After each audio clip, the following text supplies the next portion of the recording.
A sharp crack of a baton rang out, sparks bursting from the utility pole. The officer leaned in close to Jayden's face, voice low and slicing trash like you doesn't even deserve a dog. Jayden clenched his teeth, eyes welling up. Bolt's not your toy, he's my family. A cruel laugh exploded. Black family. You're about to lose him right now. Then the hand tightened around the gun, its gleaming black barrel pointed straight down. That afternoon, sunlight stretched across the old wooden fences in the suburbs, a pale golden light at day's end casting just enough warmth to tint the air with calm. The narrow road wound past low rooftops and lush green lawns rippling in the breeze with a few stray kites falling in the distant sky. Jayden Miller walked leisurely with his dog, Bolt, gently kicking a pebble along the way, his mind completely at peace. For Jayden, these walks with Bolt were the most precious moments of the day, when he could forget the whispers of neighbors, the contemptuous stares of passers-by, and exist in a quiet world made of just him and his loyal dog like a small sealed-off family. Bolt ran in circles, tail wagging constantly, his bright eyes seeming to understand that his boy needed company. Jayden smiled, his young face glowing with the rare innocence of a 14-year-old hair tousled by the evening breeze he didn't bother fixing because in his small world only Bolt mattered. That peaceful picture was shattered when the screech of sudden brakes pierced the air, dragging out a harsh burning scent of rubber. A police car came to a grinding halt right at the edge of the road, dust billowing thick into the air, making Jayden freeze his eyes wide with panic as he looked toward the vehicle. The door flung open violently, the clash of metal, hidden metal, loud like a whip crack across the once quiet space. From inside, two white officers stepped out, their heavy boots thudding as if pressing down on the ground to assert their presence. One placed his hand on his hip, his cold eyes scanning the boy from head to toe, lips curled in a sneer, saked in disdain. The other frowned, his expression etched with contempt, a look Jayden knew too well but had never learned to feel any safer with. They stood directly in front of Jayden, closing the space, their shadows blocking out the patch of sunlight that had just touched the ground. One of them spoke, voice rough with domination rather than curiosity. "Hey kid, did you steal this dog?" Each word landed dry and sharp, cutting through the gentle air like a blade, leaving Jayden stunned. He gripped the leash tightly, his whole body pulling inward to shield Bolt. The dog lifted his head, ears drooping, letting out a low growl, sensing the danger closing in. Jayden lowered his gaze, trying to steady his voice, speaking softly but firmly. "Bolt is my friend, not stolen." His small shoulders trembled, but in his eyes a flash of resolve sparked an undeniable truth he wouldn't let anyone insult. That answer made the officer scoff, his laugh, dry and arrogant, echoing through what had once been a peaceful scene. "Friend. A kid like you thinks you have the right to have a friend. A high-end dog like this only belongs to rich white folks. And if you got him, what else could it be but stolen?" He stepped closer,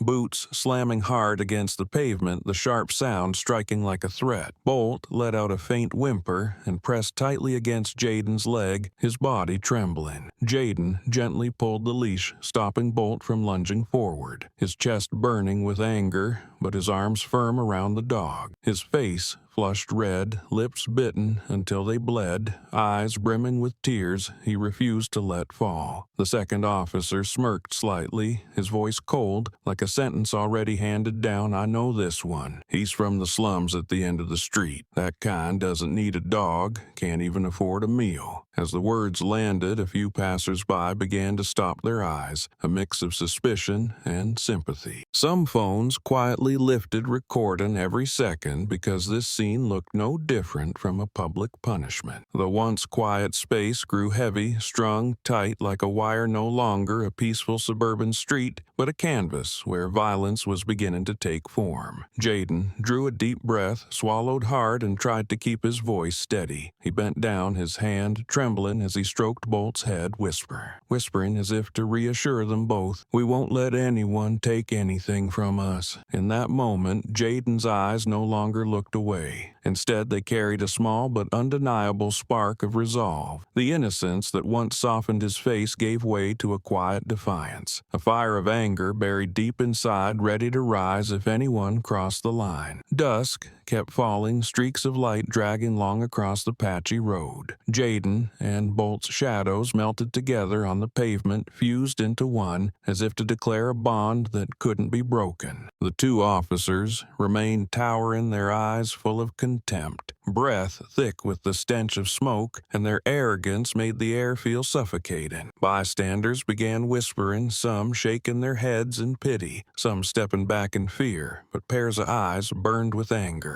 Someone murmured, "Why are they doing this to a child?" That whisper sparked through the crowd, igniting a quiet fury. Jayden clenched his fists, the evening breeze brushing past cold and suffocating. He felt every heavy beat of his heart pounding in his chest, every vein pulsing as if about to burst beneath his skin. Bolt pressed against his leg, his round brown eyes glowing with boundless loyalty, ears still drooped but body poised to defend. In the golden light of sunset, Jayden and Bolt stood like two matching pieces, fragile but upright, small but unyielding. The tall officer stepped forward, his voice slicing through clenched teeth like a blade. "You want to know what the law is? The law is, when I say you don't have rights, it means you don't have rights." That sentence dropped into the warm sky, tearing apart the peace of the afternoon, marking the beginning of a tragedy the boy never chose. In that moment, Jayden knew his ordinary walk had turned into a battle he never wanted. The suburban road still held the day's last light, but the air had thickened like a storm on the verge of breaking. The bystanders remained silent witnesses, while the 14-year-old boy held tight to the leash, shielding his dog with all the strength he had. In that stifling scene, the standoff between innocence and authority, between a child and two abusers of power, had officially begun. The dark alley sat at the end of the suburban road where the last trace of sunset had vanished, leaving a dense murk between moss-streaked brick walls. The sky above held only a faint strip of light stretching past uneven tin rooftops, casting a sickly yellow glow that flickered over damp concrete still wet from yesterday's rain. This place rarely saw footsteps, usually just neighborhood kids running around by day or a few skinny cats hunting by night. But today, the sound of heavy boots and metal soles hitting the ground tore through the quiet. Jayden Miller tugged on Bolt's leash, his mind in turmoil, knowing full well he was being pushed toward a corner with no way out. The 14-year-old had never seen the brick walls on either side feel so tall and so close. They stood like massive doors slammed shut, making it hard for Jayden to breathe. The two officers who had just appeared moved in quickly, filling the path, their broad frames casting long shadows that blocked any chance of escape. In their eyes, the contempt was clear, branded, deep with no effort to hide it. Jayden felt swallowed whole by that look, as if he wasn't even a person anymore, just an object waiting to be crushed. One of the officers spun his metal baton slowly in his hand, the motion deliberate and taunting. He looked around, then suddenly slammed the baton against a nearby utility pole. The metallic crack rang out harsh and sharp, echoing through the narrow space, sending out small sparks. The noise bounced back and forth between the brick walls, making the alley feel like it was shaken. Bolt flinched ears, standing up, letting out a low growl, but Jayden yanked the leash down at once, his hand trembling but firm. He knew that if Bolt barked or lunged, they would seize the chance to make him a target. The other officer laughed high-pitched and laced with a cruel edge. A black kid walking a fancy dog, what a joke. As he spoke, his eyes swept over Jayden from the worn-down heels of his old shoes to the faded light blue shirt, as if to emphasize the contrast between his rough appearance and the dog's strong, glossy build. Jayden bit his lip hard back, pressed against the wall, feeling every jagged crack digging into his skin. In his ears, the sound of his heartbeat drowned everything else, but his instincts told him that looking down now would only make things worse. The second officer leaned all the way down, his breath reeking of cigarettes and sweat as it hit Jayden's face. His voice was low, words sliding through clenched teeth. teeth each one like a blade. "Someone like you doesn't even deserve a dog. You get that? In this city, even breathing has to be cleared by us." The words landed like a sentence already passed, sending chills down Jayden's spine. He shrank back further, pressing into the wall, vision blurring with tension. But just then, he felt Bolt lean gently against his leg, eyes glowing with unwavering loyalty, as if to say that no matter what happened, he would not leave. That touch awakened something fierce in Jayden. He gripped the leash tightly, teeth clenched, eyes bloodshot from stress, but burning with resolve. His voice came out cracked, shaken, but steady. "Bolt is my family." 4 short words, not a plea, not a defense, but the strongest declaration he had ever spoken. It echoed through the alley, threading through every crack in the bricks, striking the 2 men in front of him. The officers hesitated, then burst out laughing. The sound rang sharp and mocking, filled with scorn. One of them jerked his chin, eyes narrowing with disdain. "Family? A ragged black kid calling a dog his family. Looks like you got nothing else to hold on to." Their laughter cut through the alley, slicing into every corner, thickening the air with cruelty. Jayden didn't look away. He stood upright, back pressed to the wall, but eyes locked on theirs. His eyes shimmered not from fear alone, but from the pressure of bottled rage. In that moment, he saw the imbalance clearer than ever: 2 uniformed officers, armed and towering, and him a boy with nothing but his hands and a dog they refused to see. Yet, from somewhere deep, a fire burned bright, the belief that this little family was the only thing worth standing for. At the mouth of the alley, a few figures had stopped, eyes peeking cautiously from afar. Some hesitated, others sighed, and a few phones were raised, secretly recording the scene. None dared to step closer, afraid of catching the officers' attention, but inside them the sense of injustice grew. Whispers spread through the air, forming a tense fog, as if the whole neighborhood were watching an open verdict unfold. The officers saw the steadiness in Jayden's eyes and turned more aggressive. One slammed his baton against the pavement, the sound booming like thunder in the narrow space. "Who do you think you are standing up to us? Around here, we are the law." The other chimed in, voice falsely sweet but sharp underneath family. "Huh? Let's see how long you keep it." They stepped closer, shadows swallowing Jayden's face, drowning the last traces of fading light from the sky. The boy bit his lip until it bled a storm rising inside him, but he stayed still, knowing full well that a single wrong move would give them a reason to pull the trigger on Bolt. He could hear Bolt's breathing blending with the rhythm of his own heartbeat, a trembling yet powerful duet. Inside, Jayden, fear and courage clashed, creating a quiet storm. And in that narrow, pitch-dark alley, with shadow, a boy stood tall and spoke 4 words, claiming them as an unbreakable vow: "Bolt is my family." The dark alley opened up, revealing a brick-paved street leading to a small corner convenience store where locals often stopped for a few items before dinner. The faded blue sign had worn with age, and the flickering overhead light cast an uneasy glow in the dim twilight, making the scene feel both familiar and stifling. More people began to gather, footsteps, quickened glances darted, and then froze as they caught sight of the tension playing out in the middle of the street. From where the alley met the open road, a few had already pulled out their phones' shaky lenses, beginning to record every movement as if they sensed this moment could become proof of something far bigger than a simple argument. Jayden pulled Bolt closer, his palm slick with sweat, fingers clenched tight around the leash's small legs, trembling but still planted firmly in front of the dog. Bolt pressed against him, brown eyes alert, ears perked but without aggression. He trembled slightly, paws scratching at the bricks as if wanting to flee, but he never left his boy's side. Yet, in the cold eyes of the 2 officers, every one of Bolt's actions twisted into a reason to strike. One of them snapped, his voice slicing through the background noise. "It's growling, getting ready to attack." That line echoed like a pre-written accusation, though the truth was the exact opposite. The people watching could clearly see the dog trembling at Jayden's side, whining and crouched low, but the uniformed man's declaration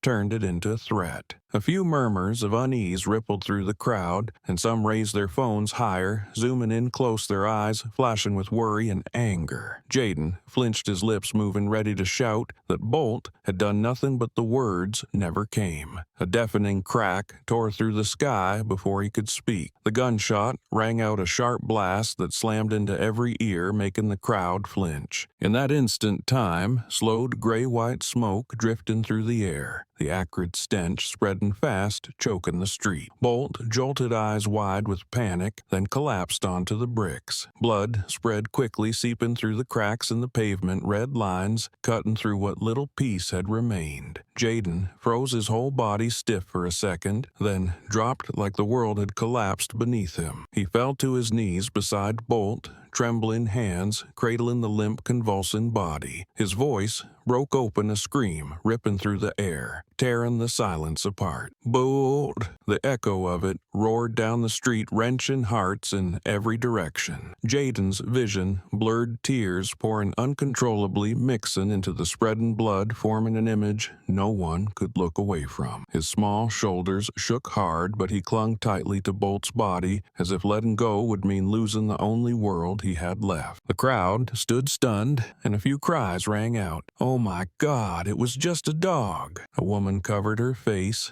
eyes wet with tears, and another shook his head in fury. Some braver people tried to step closer, but the officers' warning glares stopped them cold. Whispers spread quickly through the group, many too afraid to speak aloud, though their eyes burned with rage. Phones kept recording, lenses trembling with emotion, knowing this moment was the raw truth of power being abused right in front of them. Jayden screamed, his voice hoarse, choking through tears. "You killed Bolt. Why he didn't do anything." But his words were drowned out by the casual footsteps of the two men with guns. One of them stayed composed, slowly lowering the weapon, his eyes blank as if completing a routine task. He looked at Jayden, smirked slightly, then turned to his partner. "See, it really was growling. We stopped it just in time." The words hit like a slap across the truth, a sloppy lie to cover what had just been cold-blooded violence. Inside Jayden, the pain tore him apart. He could feel nothing but his heart pounding wildly and his breath breaking under sobs. His small hand stroked Bolt's soft fur, blood soaking into his sleeve. He didn't know what to do but cry each broken cry each time he said Bolt's name, slicing deeper into his chest. His vision blurred, but in the haze he saw the faces around him, saw phones flashing, saw the shock in strangers' eyes. His private grief in this moment had become a collective outrage. The small convenience store behind him, once just a quiet place for groceries, had turned into the backdrop of a tragedy. The wooden door creaked shut, the old shopkeeper peeking through a crack, eyes trembling, afraid to speak. The shelves stood still, but outside a child's world had just been ripped apart beyond repair. A dim yellow light spilled down, casting Jayden's kneeling figure in shadow beside Bolt, his small form being swallowed by the dark, with only his cries echoing through every corner of the street. The officers backed away, eyes full of disdain. They knew people were filming, but instead of concern, they looked unmoved. One of them glanced into a phone lens, voice cold. "Go ahead, record it. You'll see nothing changed. We are the law." The cruel smile on his face made bystanders tremble with rage, but none dared to step forward, haunted by the gunshot still hanging in the air. Jayden held Bolt, his cries breaking into sharp sobs, his body drained of all strength. His young heart had not only lost its closest friend, but also had to face the brutal truth that justice was nowhere to be found. Yet, in that very moment, pain ignited a wave like no other, a wave carried by the phones around him, spreading beyond the small street, planting outrage and a thirst for justice into the hearts of thousands. In front of a simple corner store,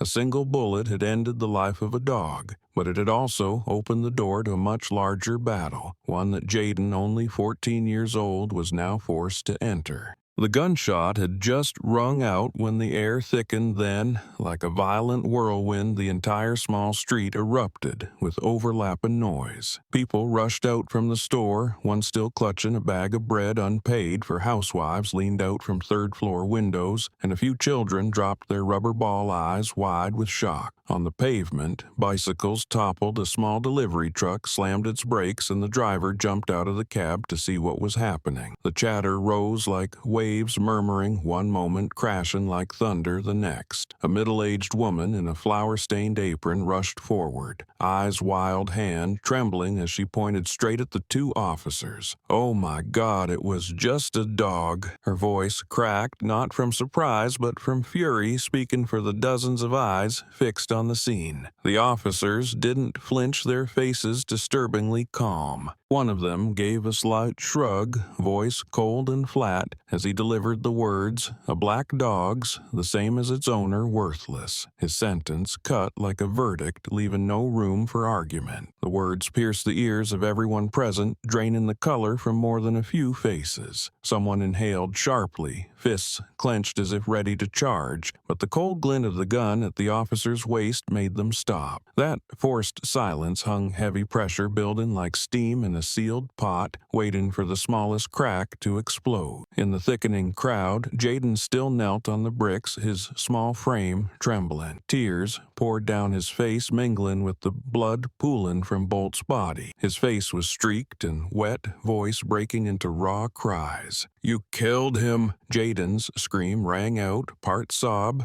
part spear, straight through the hearts of those watching. For a brief second, the crowd went quiet, then surged into a wave of furious outrage. People shouted, cursed, the growing roar creating an invisible force that made the whole street tremble with shared rage. A young man stood among the crowd, gripping his phone tightly, camera locked onto every second. His face was pale, but his eyes were lit with purpose, knowing that every frame he captured would become undeniable evidence. He whispered to himself, voice low but firm like a promise, "This is proof of a crime." His phone shook in his hand, but the frame was steady enough. Gun raised the sharp blast, the dog collapsing, the boy crying out. That was enough to keep the truth from being erased. All around, the smell of gunpowder mixed with blood made it hard for anyone to breathe. The air felt thick, pressing down on every shoulder. Some women turned away, shielding their children's eyes, but many stood frozen, no longer afraid, only angry. The whispers turned into shouts. "Why would you do that? Is this your justice?" An old man leaned on his cane, voice raspy and shaken. "I've lived here all my life, and I've never seen justice so cheap." His words struck the air like a drumbeat, turning the small street into a square filled with outrage. Jayden still held Bolt, his small fingers stained with blood, trembling hands stroking the soft fur that was already cold. Each of his sobs cut deep into the crowd. He poured all his strength into shouting, not to change anything, but to make sure everyone there heard the truth, that they had killed an innocent life, that they had just ripped apart a child's heart. In Jayden's red, swollen eyes were not just tears, but the blaze of a fury no 14-year-old should ever be forced to carry. In front of the store, pale yellow light spilled through a small window, casting shadows of people packed together. The old shopkeeper hid behind the door, her trembling eyes peeking through a crack, hands clutching the wooden frame, too afraid to step out. But even in fear, her eyes shimmered with tears, knowing this scene would leave a scar that would never heal over the neighborhood. Inside the shelves remained untouched sugar jars, oil bottles, and biscuit packs, still neatly stacked, but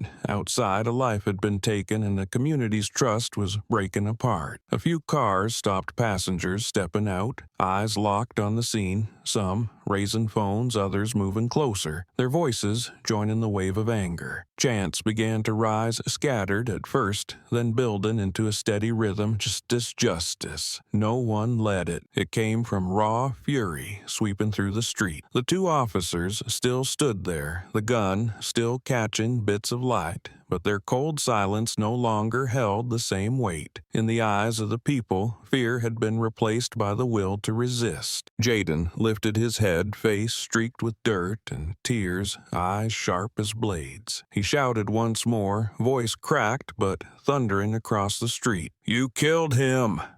His scream was the match to gasoline, fueling the crowd's roar, pushing the circle tighter. No one crossed the line, but the wave of fury had become a shared weapon, forcing the two men in uniform to face the truth that their power could no longer hide this crime. In the dim light, a young man kept his phone raised, the frame trembling slightly, his eyes shining with resolve. He knew this footage would leave the small street reach every screen, every platform, and nothing would be able to stop it. In that moment, the chaotic street became the place where a wave began, where a boy's cries merged with the roar of a community, where the truth was no longer in the hands of those wearing badges. The small street had seen too much injustice, but that night was the breaking point. A small life had fallen, a child collapsed in blood and tears, and dozens, hundreds of eyes had witnessed it all. Chaos filled the air, but from within that chaos, something had taken shape, something the two officers could no longer stop. The truth had been recorded, and justice had started to be named.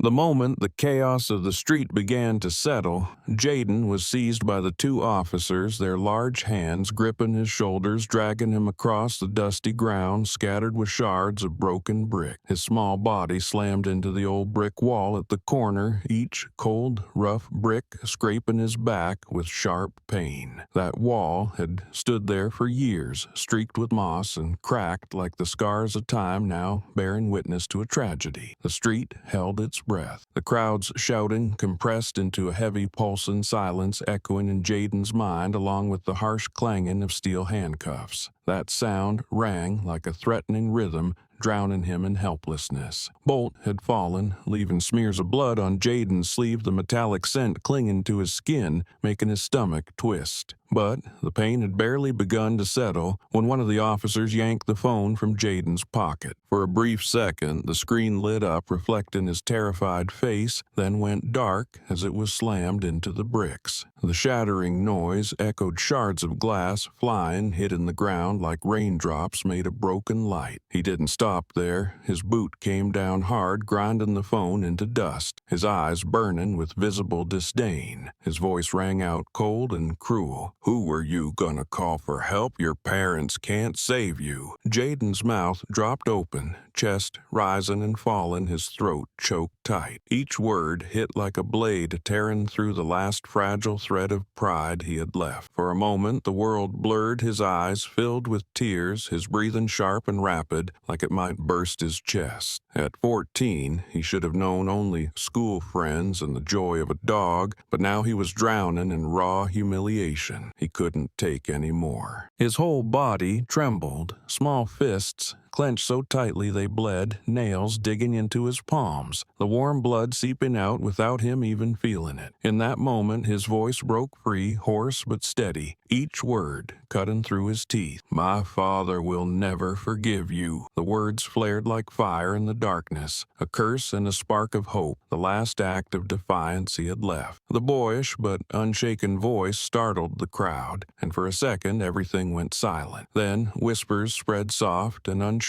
like they had found a flicker of light in the thick dark. The boy didn't fall. He rose, through his words staring down the ones who had abused their power. The two officers looked at each other, then burst out laughing, their cruel laughter bouncing off the old brick walls, echoing back in distorted waves that sent chills through anyone listening. That laugh wasn't out of amusement, but from blind belief that the power in their hands was untouchable. One of them spat his words with a sneer, each syllable like trash. "Your father, just some jobless sellout who threw justice away, right?" The insult didn't just strike at Jayden. It lashed at his family's dignity. From the crowd came a surge of outraged voices, rising, a few shouting, "Enough!" But the warning glint of the gun's barrel made them freeze. Jayden leaned against the brick wall, his eyes full of tears but lit with a fury stronger than ever before. He saw his reflection blur across a shard of glass at his feet, a small child hand stained with blood, eyes burning red but standing tall. His own words echoed in his mind. "My father will never forgive you pounding like a drum, urging him not to fall." That cold wall, once a trap, pressing him into a corner, had become something to brace against, something to hold him steady as his resistance found its voice. The crowd kept shouting, a few stepping forward, eyes blazing with anger, but the guns held them back. The rage in their chests, trapped, unable to explode. The air grew heavier, thick like a storm that hadn't broken yet, filled with the clang of metal cuffs, boots scraping against brick, all blending into a shrill, relentless noise, pushing the tension to its limit. Jayden stood there, small against the two towering men, but his eyes didn't waver. His lips were tight, his face streaked with blood, and tears glowing with a fierce resolve. The old brick wall, rough and moss-stained, now stood as an unwilling witness to cruelty. It absorbed every jolt, every cruel laugh, every drop of blood, and the tear, holding evidence that could never be denied. In that space, a child was pinned against a stone, a shattered phone at his feet, yet his words struck hard enough to make a whole community stop. Other phones in the crowd kept recording, lenses shaken but steady, making sure every detail of this peak confrontation would never disappear. In the dim yellow light of the street, Jayden stood like a small defiant figure framed by injustice. His eyes stared straight ahead, not backing down, not begging, but challenging, an unflinching gaze that made even the smug officers feel a chill for a moment. In that instant, everyone watching understood this had gone far beyond a routine check. It had become a symbol of abuse and resistance, and the old brick wall, the place where this confrontation unfolded, would remain etched in memory as the beginning of a rising wave for justice.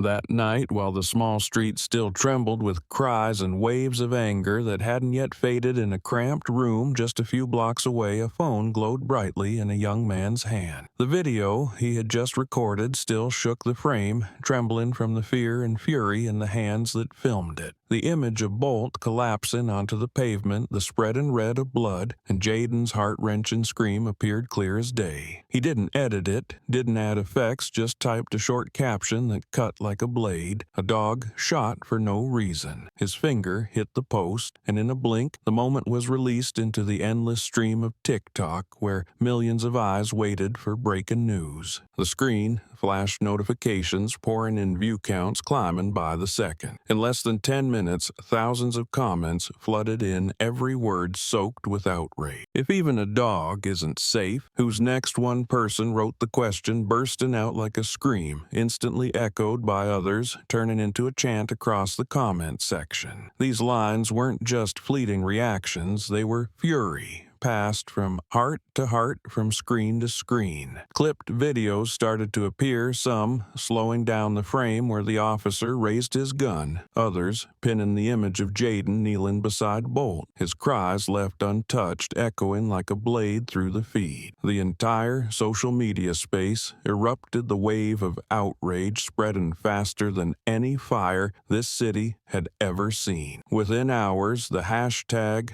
#JusticeForBolt soared to the top of the trending list, surpassing celebrity gossip, even breaking sports headlines. People didn't just share the clip, they added commentary, typing words that struck hard against injustice. This isn't just about a dog, this is proof of blatant discrimination. In a well-lit room, a young attorney stared at her laptop, the video looping again and again. She had read many case files, heard countless testimonies, but Jayden's scream rattled something deep in her. She opened Twitter, her fingers moving fast almost by reflex. This isn't a pet story. This is racial profiling caught on tape. The words were instantly shared thousands of times, each repost carrying the weight of heavy, furious keystrokes. From cramped apartments, from coffee shops, from college campuses, people pressed share, a small but powerful act to keep the truth from being buried. Online people began pairing images of Bolt with slogans, some drawing portraits of the dog in Jayden's arms, his gentle brown eyes staring down the cold barrel of a gun. That image spread quickly, becoming a symbol overnight. A street artist managed to sketch it onto a city wall, a graffiti piece with bold letters, "Justice for Bolt." Passers-by snapped photos, then shared them, and the circle of posts kept growing without end. In private groups, students began to talk. One wrote,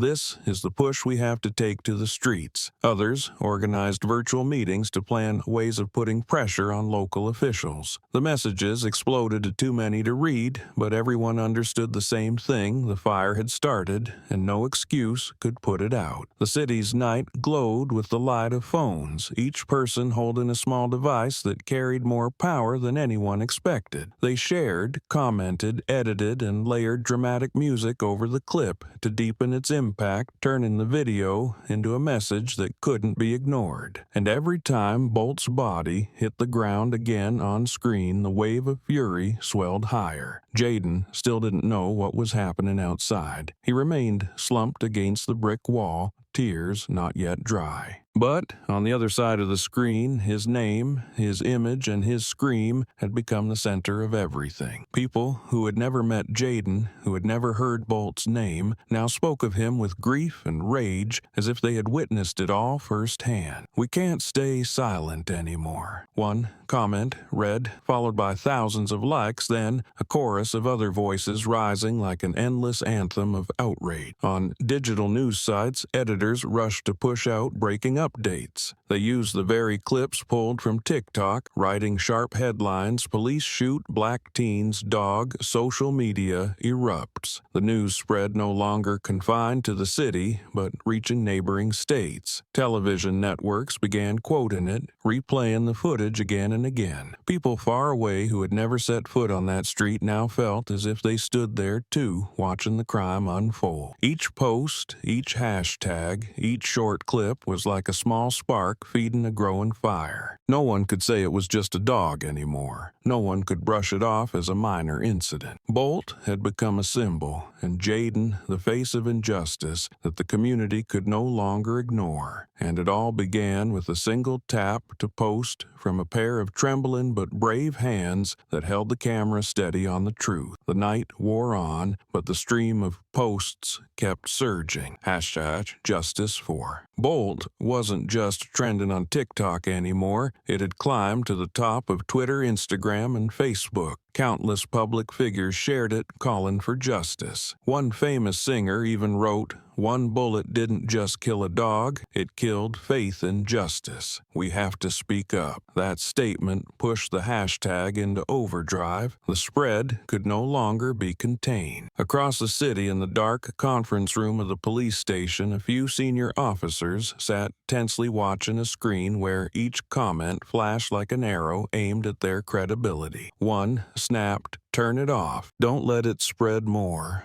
But others knew it couldn't be turned off. Truth had already broken past their walls, past their control. A young officer muttered, "This time, we've lit a fire we can't put out." Meanwhile, outside those walls, the community's voice kept rising. They called Bolt's name, they shared Jayden's image. They turned one boy's pain into a rallying cry for thousands. And from that moment forward, the spread across social media stopped being just a reaction. It became a movement. A movement with a blood-red banner raised high, "Justice for Bolt." The next morning, as the sun rose over rows of old low buildings, golden light poured through the dusty windows of the high school while Jayden Miller walked into class with a heaviness completely unlike his usual self. Every step echoed along the long hallway, mixing with the hurried footsteps of classmates, but no sound seemed to reach him. Jayden's face was pale, his eyes red from a sleepless night. Laughter and conversation filled the classroom corridors, but the moment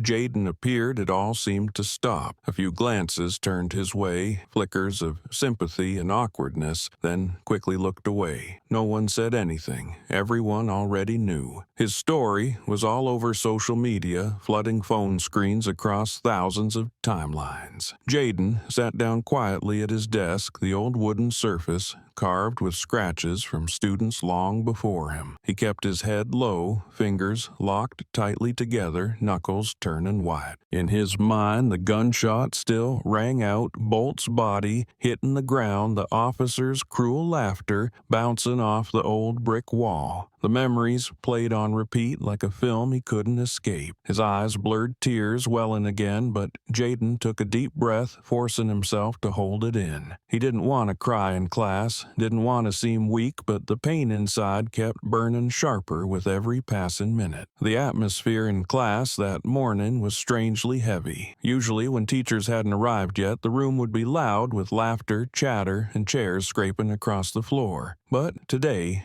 everything was hushed. A classmate in front of him turned around holding out a phone toward Jayden. The screen lit up with the exact moment Jayden wished he didn't have to see Bolt collapsing, the blood spreading, and his own desperate scream bolt echoing through the video. The student said softly, voice low and shaky, "They showed your clip in sociology class this morning." Jayden took the phone, his hand trembling, fingertip brushing against the cold screen. His own image appeared small, hopeless, his eyes completely void of light. In that moment, it felt like he was looking at someone else, a stranger, a child pushed into a corner, a boy who couldn't protect anything. The classroom was completely silent. Every student watched, no one spoke. No jokes, no whispers, only a silence so heavy that Jayden wanted to scream, but it only made him feel more frozen in place. The teacher walked in, leather shoes creaking on the tiled floor, his eyes scanning every face in the room. He didn't carry a lesson plan like he usually did, only a laptop, already open, its screen casting light onto the board. There, once again, the clip appeared.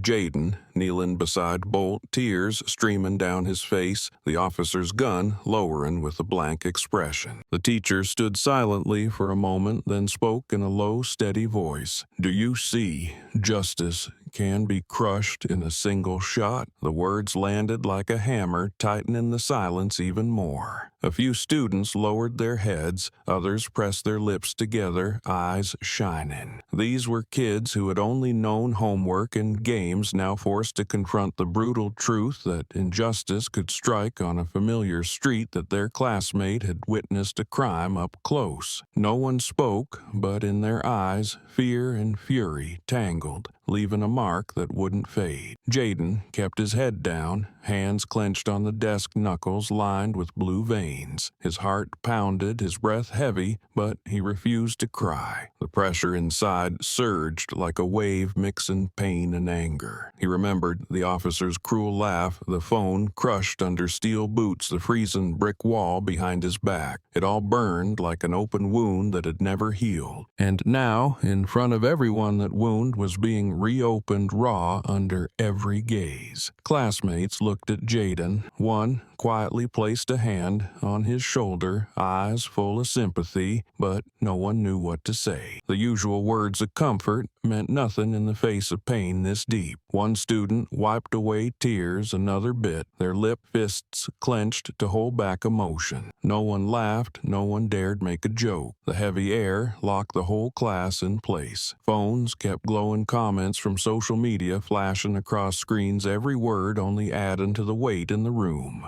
Jayden heard the soft hum of whispers from phones nearby, the quiet tap of fingers typing into the silence. If even a dog isn't safe, who's next? The question echoed in his mind like a haunting refrain, as if written to torment him. He saw his name, his face, his scream spreading everywhere. Jayden tightened his grip, heart flooding because his private pain was no longer hidden. It had become a public wound that the whole world now watched. Inside Jayden's mind, part of him wanted to run, to disappear from the classroom, from the curious stares, from the clips that kept playing over and over. But another part surged up, pushing him not to lower his head, reminding him that Bolt couldn't die for nothing, that the truth had to be held on to. He kept his head down, bit his lip until it bled, but behind his lashes his eyes burned with a spark of rage. Even in silence, deep down, Jayden knew he would no longer be the nameless boy he was yesterday.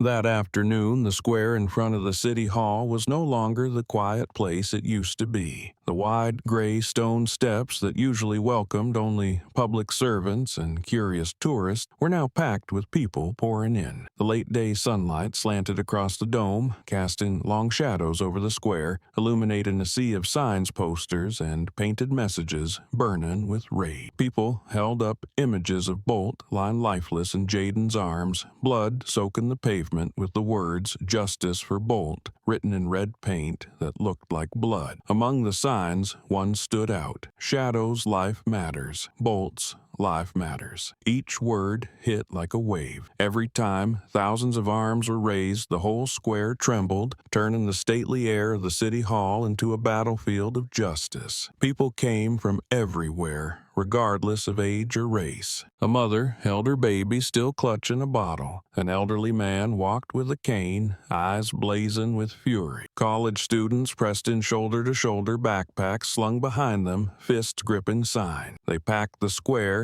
chanting in rhythmic bursts. No one led them, no one commanded, but somehow by instinct, the crowd moved as one. In the middle, a tall, lean young man climbed the steps, cupped his hands to his mouth, and shouted until his voice cracked. No more silence. If today it's a dog, tomorrow it's a human. The words struck like arrows to the chest, igniting the square like fuel tossed on an open fire. The chants roared back from thousands of throats, turning into a deafening storm. The ground shook under marching feet. Drums thudded from one corner, first scattered, then sinking with the chants into a pounding rhythm. The beats rolled like thunder, each one hitting straight in the chest, raising the anger to its peak. People raised fists, waved their signs, their faces flushed in the fading sunlight, no trace of fear left. The silence that had once shielded injustice for years had cracked open, replaced by the roar of a furious community. Press crowded every inch, microphones extended into the mass camera shutters, clicked non-stop, capturing every furious glance. Multiple news stations streamed the protest live, phone screens beamed the scene to millions. In the middle of it all, Jayden stood small, but impossible to miss his eyes, still swollen from tears not yet dry. His friends helped him up the steps, surrounded by cameras and reporters. A journalist leaned down, microphone pointed straight at him, voice urgent.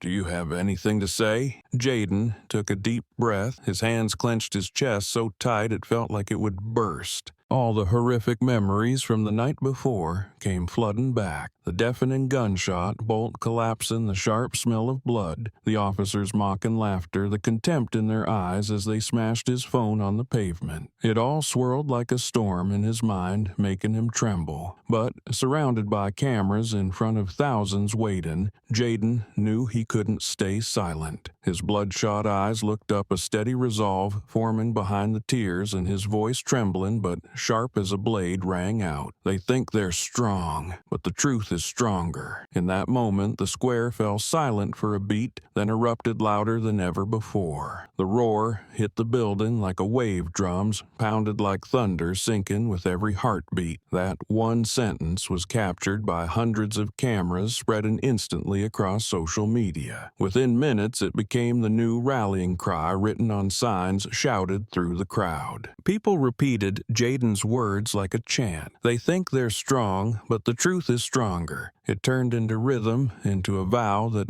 echoed through the movement. On the city hall steps, rows of police officers stood rigid and their faces tense. Their eyes scanned the sea of people, their guns hanging at their sides, suddenly meaningless in the face of this surging fury. Some bit their lips. Others flinched slightly, knowing the power they stood for might not hold against this tide. The heavy wooden doors behind them remained closed, but the truth had already slipped out. No wall could hold it back now. Jayden stood still for a moment, feeling the strength of thousands beside him. Though his heart still bled for Bolt, though the pain hadn't faded, he was no longer alone. The roaring chants wrapped around him, reminding him that Bolt hadn't died in vain, that the truth was now being carried by a collective voice. Jayden's small shoulders shook not from fear, but from emotion, because he understood a new chapter had begun. The drums pounded without pause the chant. Justice for Bolt rolled like crashing waves. Reporters captured every moment. Cameras zoomed in on Jayden's face, locking onto the fire in his eyes amid the crowd. City Hall, once a silent symbol of distant power, was now surrounded by a storm of outrage. It started with the death of one dog, but had become a movement of thousands, maybe millions. millions, unstoppable by any force. And in that moment, people understood that when a community's voice unites, it becomes stronger than any weapon. A boy's cry had become thunder, and the square before City Hall had become the symbol of uprising, where fury turned into strength, where justice was finally called by name in the roar of thousands.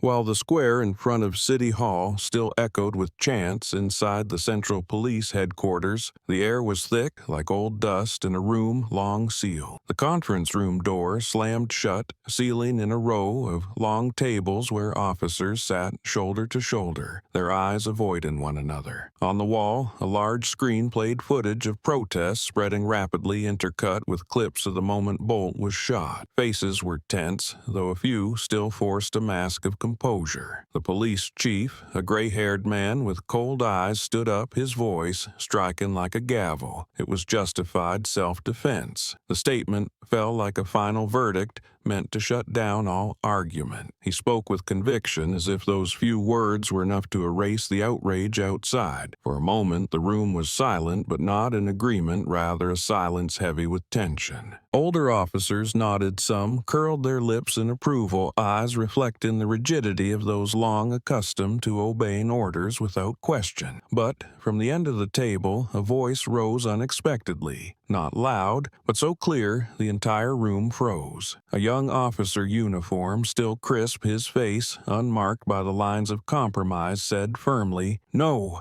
I've seen the footage. That was a senseless killing." The words struck like a slap against the thick wall of lies. All eyes turned to him, some shocked, others frowning, and a few let out faint exhales as if relieved someone had finally spoken. The chief turned slowly, his eyes narrowing, a half smile flickering but sharp as a blade. He didn't yell, just said with a low growl, "Do you know what you're saying?" The tension stretched taut like a wire ready to snap with a single wrong move. The young officer didn't back down. His hands pressed firmly on the table, his voice clearer. "Now I saw Bolt pressed against that boy, showing no aggression. That's clear evidence. Shooting an innocent dog in front of a child, then calling it self-defense, is a lie." His words flew like arrows, piercing the thick silence that had blanketed the room. A few officers nodded subtly, a glint of agreement in their eyes, though none dared speak, afraid of punishment from above. The chief clenched his fist fingers, tapping against the wooden table in a slow, tense rhythm, as if restraining his temper. His voice dropped heavy in control. "What you think doesn't matter. The public outside needs an explanation, and that explanation has already been given. Stay quiet if you want to keep your badge." The threat was unmistakable, but in the young officer's eyes, fear was gone. He answered calmly, his voice firm. "The truth doesn't need permission to exist." The room fell silent, officers exchanging glances, unsettled. A fracture had formed, and they all knew there was no way to hide it now. Once the truth escaped, it would burn like fire. No matter how hard they tried to extinguish it, it would smolder in every gaze and every word, and eventually consume the walls of lies they were desperate to uphold. The air inside the precinct's conference room grew heavier with every second, like a thick haze pressing down on lungs, making it hard to breathe. The older officers stayed quiet, eyes lowered, their reluctant nods like masks trying to hide the fear of losing their positions. They knew one word of dissent could end their careers, so they chose silence, accepting falsehood as an unfortunate norm. On the other side, a few hardliners held their arms crossed, cold eyes fixed, smug smirks unmoved. They believed uniforms and power would shield them, that the public outside would eventually tire and fall silent. Between the two sides, the atmosphere hung fragile like a sheet of glass stretched to its limit, one touch away from shattering into thousands of sharp, cutting shards. The hum of the air conditioner buzzed faintly. The clock ticked forward in the slow, deliberate beats, each second amplifying the weight of the silence. Eyes darted sideways, then looked away, as if everyone feared exposing too much. The young officer who had spoken sat upright, his gaze still lit with resolve, though his hands were tense, veins bulging. He felt the isolation, but held no regret, knowing thousands outside were waiting for a flicker of light, and that silence silence would only mean betrayal. Across from him, the chief remained seated like a stone, his aging face still, eyes narrowed like a predator calculating its next move. He knew the divide was deepening, but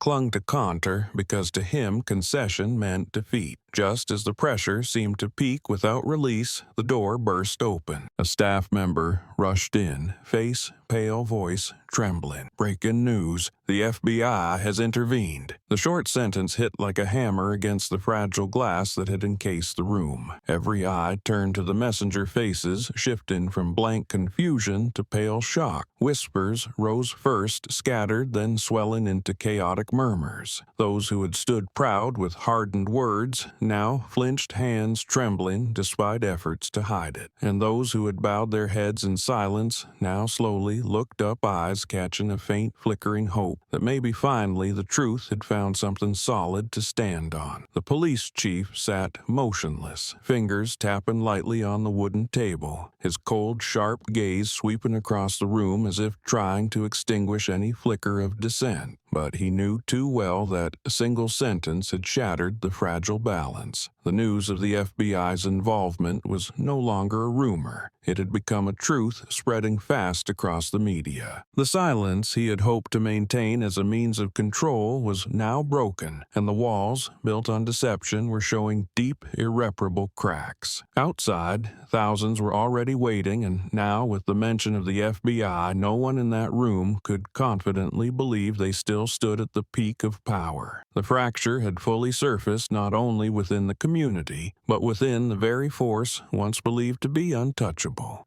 Evening settled in the dim light from the window, casting a pale orange glow over the small Miller home where silence hung so heavy the ticking clock on the wall sounded like a drumbeat. Jayden sat curled up on the old sofa, his eyes red, his face hollow from everything he had endured. The air inside was thick, heavy, with unspoken grief, the dinner left untouched on the table, already cold. Outside, the sounds of protest still echoed faintly. But in that moment, the house felt sealed off from the world, wrapped in the suffocating stillness that follows the loss of something irreplaceable. Suddenly, the front door slammed open, shattering the quiet. Jayden flinched, spinning around, and what he saw made his heart catch in his chest. A tall man stepped inside, broad shoulders and sharp eyes. Under a dark blue windbreaker, the letters FBI printed in bold gold across his chest. It was Marcus Miller, Jayden's father, long absent, due to work, now standing firm with the aura of someone who had walked through fire. The room shifted with each of his steps, every breath heavier, as if the storm outside had followed him in and cleared the fog that had settled over the house. Jayden broke down, rushing toward his father, his whole body trembling, his voice cracking through the tears. "They killed Bolt, and they tried to take me too." The words burst out like a dam, breaking soaked in pain, equal parts grief and a desperate cry for help. His small hands clutched at Marcus's coat, his frame shaken with sobs. In Jayden's eyes, all the loss and fury had welled up at once, and now standing before him was the only person who might hold it all back. Marcus gripped his son's shoulders, his eyes darkening as he listened to Jayden's choked cries. He didn't need details. He had already seen the videos, heard the chants from the street. Bolt's death wasn't just another incident, it was the breaking point, and the fact that his own son had nearly become another casualty made his blood boil. In that small room, the heavy breaths of father and son blended, and a single truth hung in the air. There was no turning back. Jayden looked up through tear-streaked cheeks, his eyes searching for something,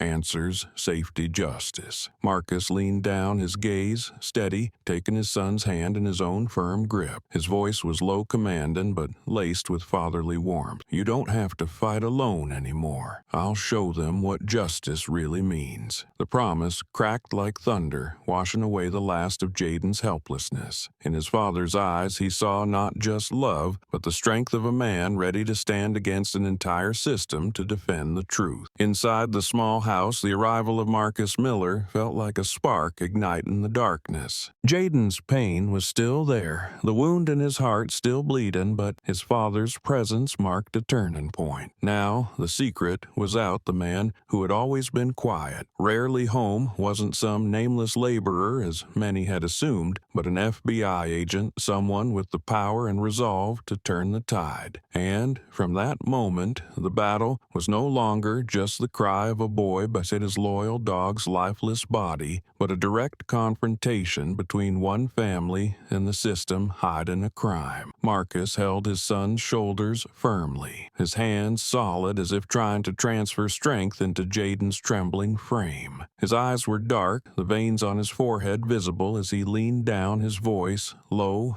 and gravelly but firm. "You don't have to fight alone anymore. I'll teach them what law really means." That declaration sent a tremor through the room. Jayden looked at his father, tears still clinging to his cheeks, but a new light sparked in his eyes. Fear retreated, replaced by a belief he had never known. In that moment, he understood that what he had endured since the night before was no longer a solitary fight, because behind him now stood a force ready to push back. Marcus wasn't just offering comfort. He was making a vow, a promise to himself. He had faced countless cases in his career, witnessed cover-ups and corruption, but when it hit his own family, he knew he couldn't stay silent. His shoulders, once burdened with national duty, now carried the weight of his son's pain. His breath was steady, his gaze sharp, his presence radiating a conviction that needed no explanation. Jayden pressed his face to his father's chest, feeling the heat of a real shield for the first time, and in his heart something stirred. He finally understood what it meant to be protected. News of Marcus's appearance spread fast. The moment he stepped into the house in that blue FBI windbreaker, a few camera lenses had already caught it. Images of the man gripping his son's shoulders, eyes hard, and his clear, resolute words echoed quickly across the media. News channels ran the footage non-stop, a banner scrolling beneath "FBI agent Marcus Miller speaks out." Social media lit up with the photo of him standing in the dimly lit room, Jayden's tear-streaked face just behind him. The public saw in that image a shift in the balance of power. If the night before the city had only seen a helpless boy, now they saw an FBI agent, father, and a man of the law. Comments poured in, posts shared by the thousands, most repeating one quote, "I'll teach them what law really means." The line rang out as a battle cry, a challenge to those who had abused their authority. People across the country shouted Marcus's name, seeing him as the voice they had been waiting for. International media quickly joined in, reporting on an FBI agent publicly confronting the local police department to defend his son. Headlines appeared everywhere. Power reversed by a single family, and a father turns grief into a justice battle. The story spread was no longer confined to a small community. It swept across the nation, even beyond borders. Every newsline, every image contributed to accelerating the shift, forcing those once at the top to grow wary of the rising tide. Inside the Miller home, Jayden still sat beside his father, his eyes following every move he made. He felt as if a brilliant light had broken through the darkness of despair. Outside, chants still echoed, but this time they weren't just calling Bolt's name. They spoke of Marcus, of the Miller family, as a new symbol. Power, once abused to crush a child, had now been challenged face to face. And the image of a father in an FBI windbreaker gripping his son's shoulder had become the marker of a battle whose outcome would no longer be silence.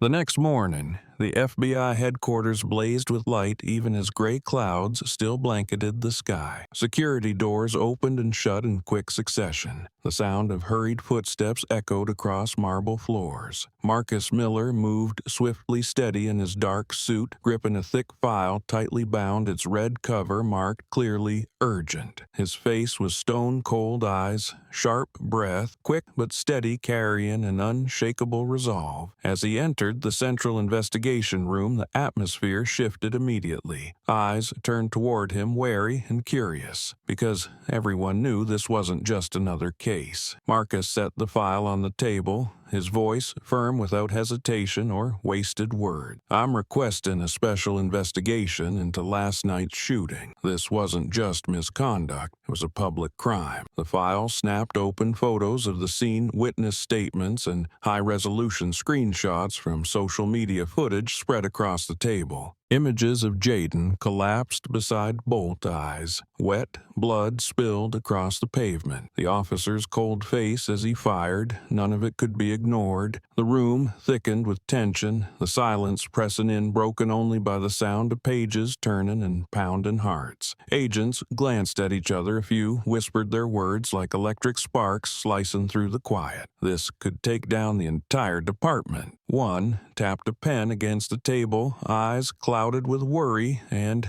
another sat upright, jaw tight with anger. They knew this wasn't about a dog anymore. It was a direct accusation against a system long convinced of its invincibility. If this investigation went forward, records would be cracked open, names exposed, and those who had long been shielded by power would lose their ground. Marcus watched their reactions, fingers gripping the table's edge, his voice dropping but gaining weight. "We cannot turn a blind eye. Silence means admitting the law is just a show. I'm ready to take the heat, but this investigation must go forward." His eyes swept across the room, pausing long enough on each person to press the weight of his conviction. His words struck like a gavel on a bench, leaving no room for denial. This could no longer be buried. An older agent gave a slight nod, his eyes reflecting approval, while others began to speak up at first, cautiously, then with growing conviction. One agreement followed another, slowly transforming the heavy silence in the room into rising resolve. Under the white glare of fluorescent lights, Marcus's face showed tension, but also a spark of belief that from this moment on the wheel of justice had started turning. And, once in motion, no force would be strong enough to stop it, because the truth now had backing from people who had chosen never to turn away again. On the large screen in the investigation room, the video was enlarged frame by frame, the cold white light reflecting off the agents' tense faces. Each still felt like a blade slicing through the lies that had been carefully constructed. The image of Bolt pressed against Jayden with gentle eyes, and no sign of aggression was clear beyond argument. Then came the moment the gun was raised, the shot tearing through the silence, and the dog collapsed, blood spreading across the tiles. Every excuse about self-defense crumbled because the image itself had become undeniable evidence. No one in the room could look away. Each replay was a splash of ice water, forcing them to face a truth that could no longer be hidden. A young agent clenched his jaw fist tight on the table, eyes locked on the screen. He muttered, "This is blatant lies." The words felt like a shared agreement, as everyone sensed that Bolt's death wasn't a moment of chaos, but the result of abuse of power. The room grew thick with fury and determination. Those who had hesitated were now staring at evidence too stark to ignore, and they knew that silence meant complicity. Every breath, every exchanged glance formed a quiet consensus that action had to begin immediately. Marcus stood upright,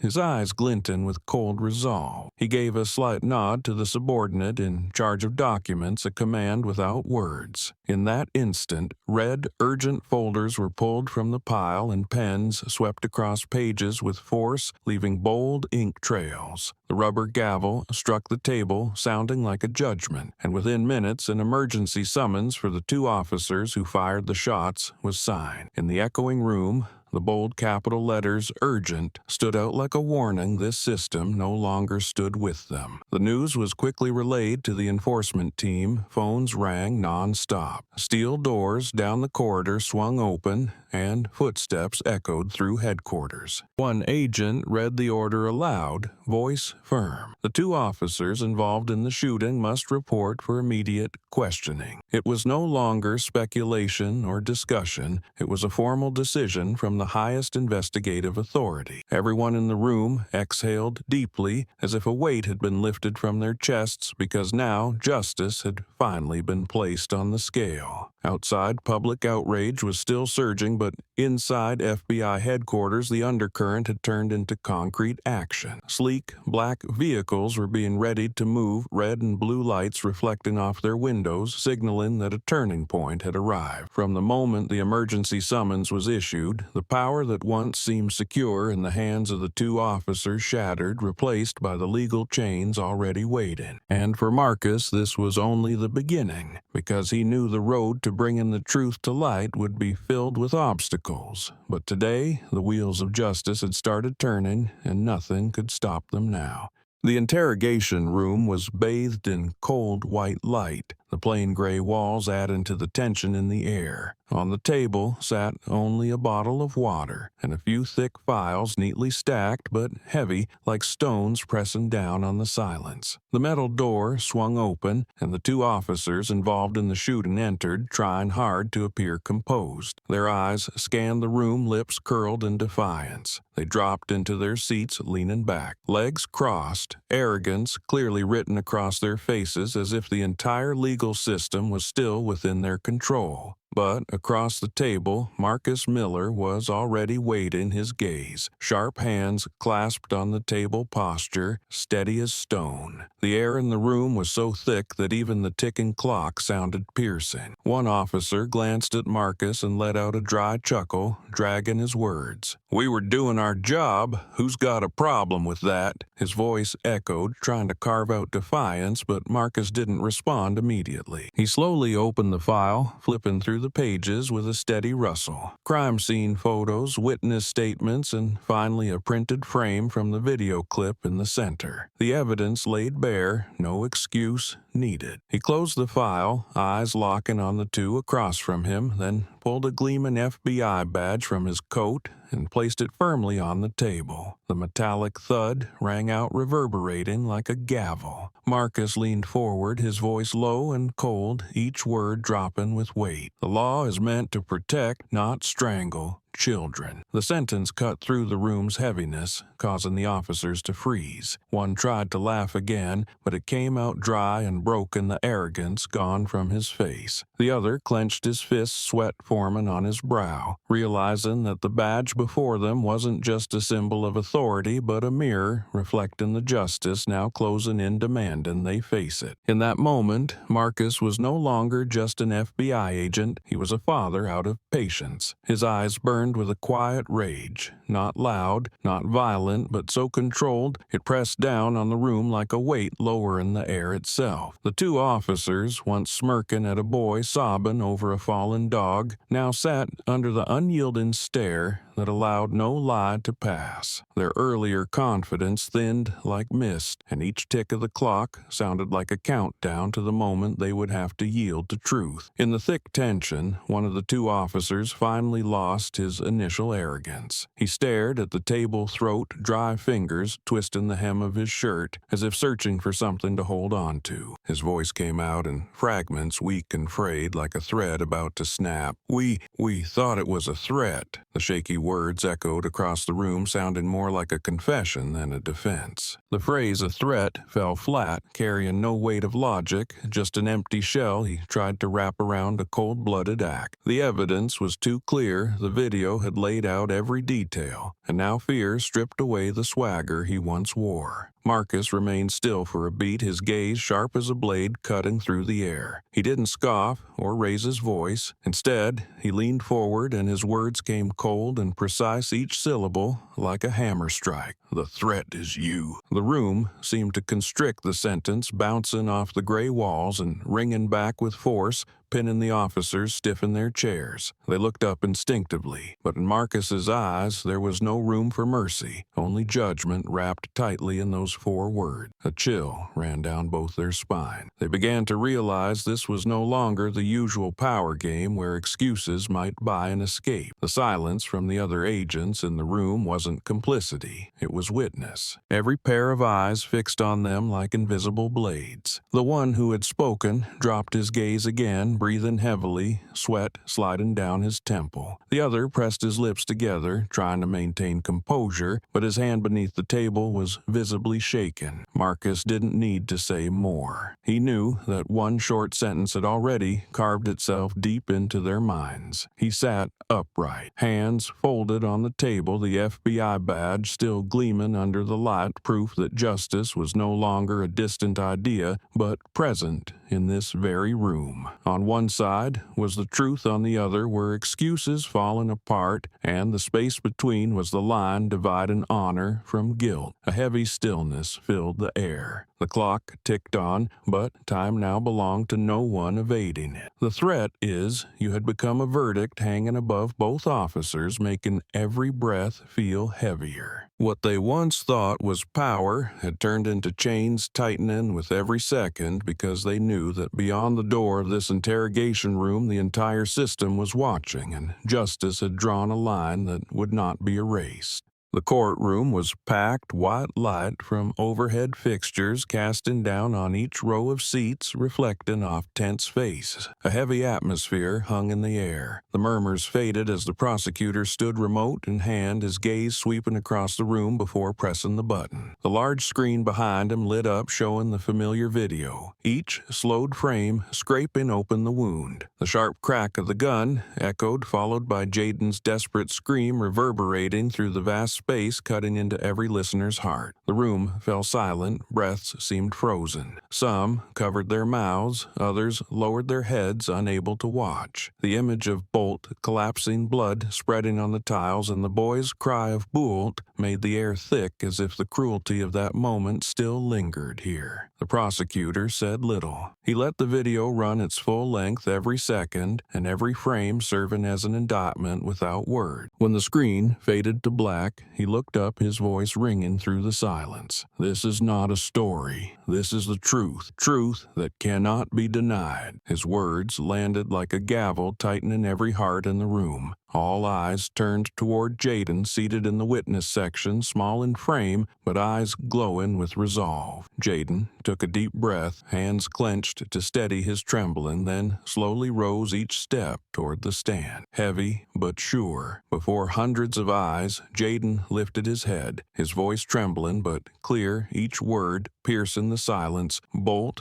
was just standing there. They lied. The young voice, laced with pain, yet firm, rang out like a bell, disrupting the illusion of order. Someone in the front row tilted their hand, eyes glistening with tears, while reporters' pens moved swiftly to capture every word. Jayden stood not just as a witness, but as the embodiment of a community's pain. He didn't cry, but the slight quiver in his voice shattered hearts, because everyone heard the undeniable truth in every syllable. Below the microphones, tilted toward the stand, camera lenses zoomed in on Jayden's youthful face. A few seconds of absolute silence seemed to make space for his testimony to travel farther, echo louder. Then the courtroom stirred, whispers rippling through the rows, people, knotted eyes shining with empathy. A 14-year-old boy, burdened by a loss too heavy to bear, had become the voice of truth in a place meant for justice. And from that moment, the scales once tipped in favor of those in power began to tremble, because truth had spoken, and this time no one could bury it. The attorney representing the police stood up, his hand trembling slightly as he held a stack of papers, his face clearly tense under the weight of every gaze in the courtroom. He cleared his throat, trying to steady himself, but when he finally spoke, his voice wavered, stammering like an admission of defeat. It was aggressive. That fragile excuse had barely left his lips when the courtroom erupted. Shout rang from the back rows, people leapt to their feet, fingers pointed in outrage, shoes stomping against the wooden floor. Voices cut through the air like knives. Who was aggressive? Stop twisting the truth. You call that self-defense? The noise echoed through the chamber, and the lawyer paled, sweat beading on his forehead, the papers in his hand shaken uncontrollably. The judge pounded the gavel repeatedly, calling for order, but the wave of anger surged on, impossible to contain. In the press section, pens moved moved faster, and cameras zoomed in to capture every moment of public backlash. The courtroom burned with tension, a storm sweeping through and tearing apart every weak justification. The seats were packed, and the eyes of the people blazed with indignation, their fury turning into chants that transformed the courtroom from a place of solemn justice into a public arena where truth and lies collided. In the midst of the chaos, Marcus Miller stood up from his seat. He didn't need to clap his hands or raise a finger. His presence alone drew every eye. Tall, steady, with a piercing gaze, he stepped forward, his deep voice cutting through the noise like thunder. Aggression is the hand that pulled the trigger. The words rang out, bouncing off the high walls, sinking into every ear, and for a brief second the courtroom fell completely silent. Marcus's statement wasn't just a rebuttal to the lawyer's excuse, it was an indictment of the entire system that allowed such actions. His eyes swept over the two defendants, now bowing their heads, their defiance slipping away. The murmurs died down, replaced by strong nods from the crowd. Reporters scribbled down his words, some typing furiously to publish them, and within minutes the phrase, "aggression is the hand that pulled the trigger," spread beyond the courtroom, flashing across news headlines. The atmosphere shifted entirely, silence giving way to waves of agreement. The judge looked toward Marcus, eyes stern but tinged with acknowledgement, then struck the gavel once more to resume the session. Amid it all, Jayden sat quietly, his eyes shining as he heard his father's words, finding strength in them like shelter in a storm. Everyone in the courtroom knew that from the moment Marcus spoke, the truth could no longer be denied. It was now etched into the walls, passed through every seat, and had become a force that no one could silence. The courtroom was burning with tension from the intense exchanges when suddenly from the back rows a young man stood up. His face was gaunt from sleepless nights, his eyes filled with determination, and his voice rang out firm and resolute enough to turn every head. "I have another video from the beginning." The sound sliced through the taut silence, sending a ripple through the entire room. Heads turned instantly, wide eyes locked onto the man who had just spoken. Reporters grabbed their cameras, microphones swung in his direction, and the judge banged the gavel repeatedly, demanding order. But the rising wave of emotion was impossible to contain. The young man walked quickly to the front, his hand clutching the phone, movements shaky but full of resolve. As he reached the witness stand, his phone was connected and light from the projector spilled onto the large wall. A new frame appeared, capturing the exact moment Jayden and Bolt were calmly walking along the sidewalk before the police arrived. In the video, Bolt lay close by Jayden's feet, his large eyes, gentle tail wagging slowly, his posture as peaceful as a loyal friend. He looked up at the boy, then back down again. No growling, no sudden movement, nothing that could be seen as aggression. The courtroom fell breathlessly silent. All eyes were fixed on the screen, every second of the footage slicing through the flimsy defense the police lawyer had just attempted to construct. As the officers approached, their mocking tone was clearly audible, while Bolt remained still, shifting only slightly as Jayden moved. The image was undeniable, unraveling the entire justification that Bolt had posed a threat. A few people gasped, one voice cracking,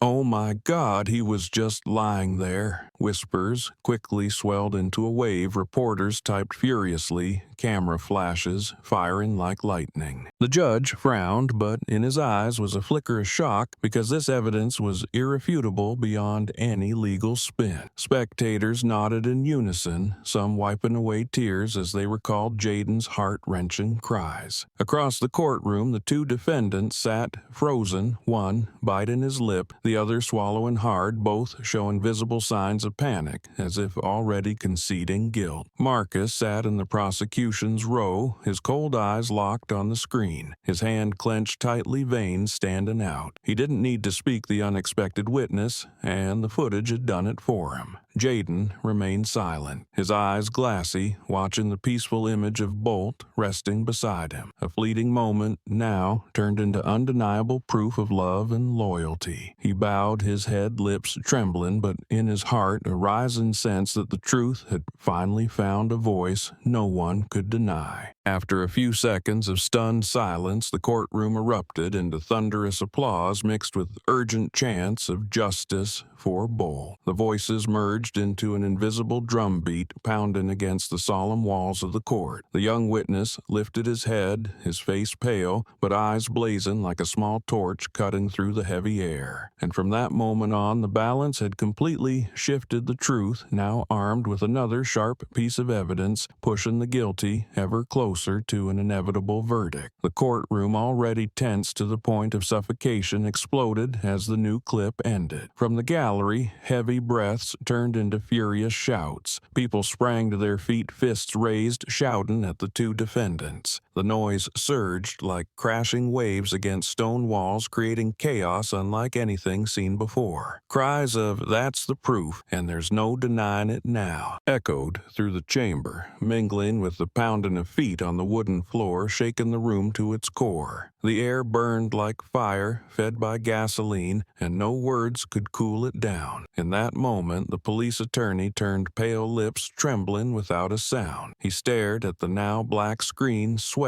beating at his temples, his hand gripping a pen that no longer moved. The carefully prepared defense crumbled, made meaningless by the raw, undeniable truth now laid bare. He sat, frozen eyes unfocused, like someone who had just lost their last foothold, while outside the courtroom swelled with fury. Pounding fists and screeching chair legs filled the room. A few spectators couldn't hold back tears, remembering Jayden kneeling beside Bolt, his trembling voice from the replayed clip echoing in their minds. Now, everyone collectively understood that the lies had disintegrated, and only truth remained plain and undeniable. The atmosphere felt like a people's court where every shout, every glance, every nod became a moral verdict crashing down on those seated in the defendant's chair. Amid the uproar, the judge banged his gavel repeatedly, the sharp thud, thud, thud, sounding like a rapid bell toll. He sat upright, face stern, eyes sharp, piercing into the two now bowed defendants. After a pause for order to settle, the judge raised the gavel once more, his voice loud and unwavering. The truth is clear. The sentence struck like a final blow, shattering every last excuse, and the courtroom fell momentarily silent before erupting again in cheers and applause. Those sounds were not only for Bolt or for Jayden, but for the justice they had waited far too long to see fulfilled. In that moment, the entire room beat with a single pulse, everyone present knowing the case had entered a new chapter. The truth was no longer something that could be twisted or hidden behind cold report. It had been proven through images, through witnesses, and through the undeniable voice of the community. And as the sound of the gavel echoed against all four walls, everyone understood that this time justice was no longer out of reach.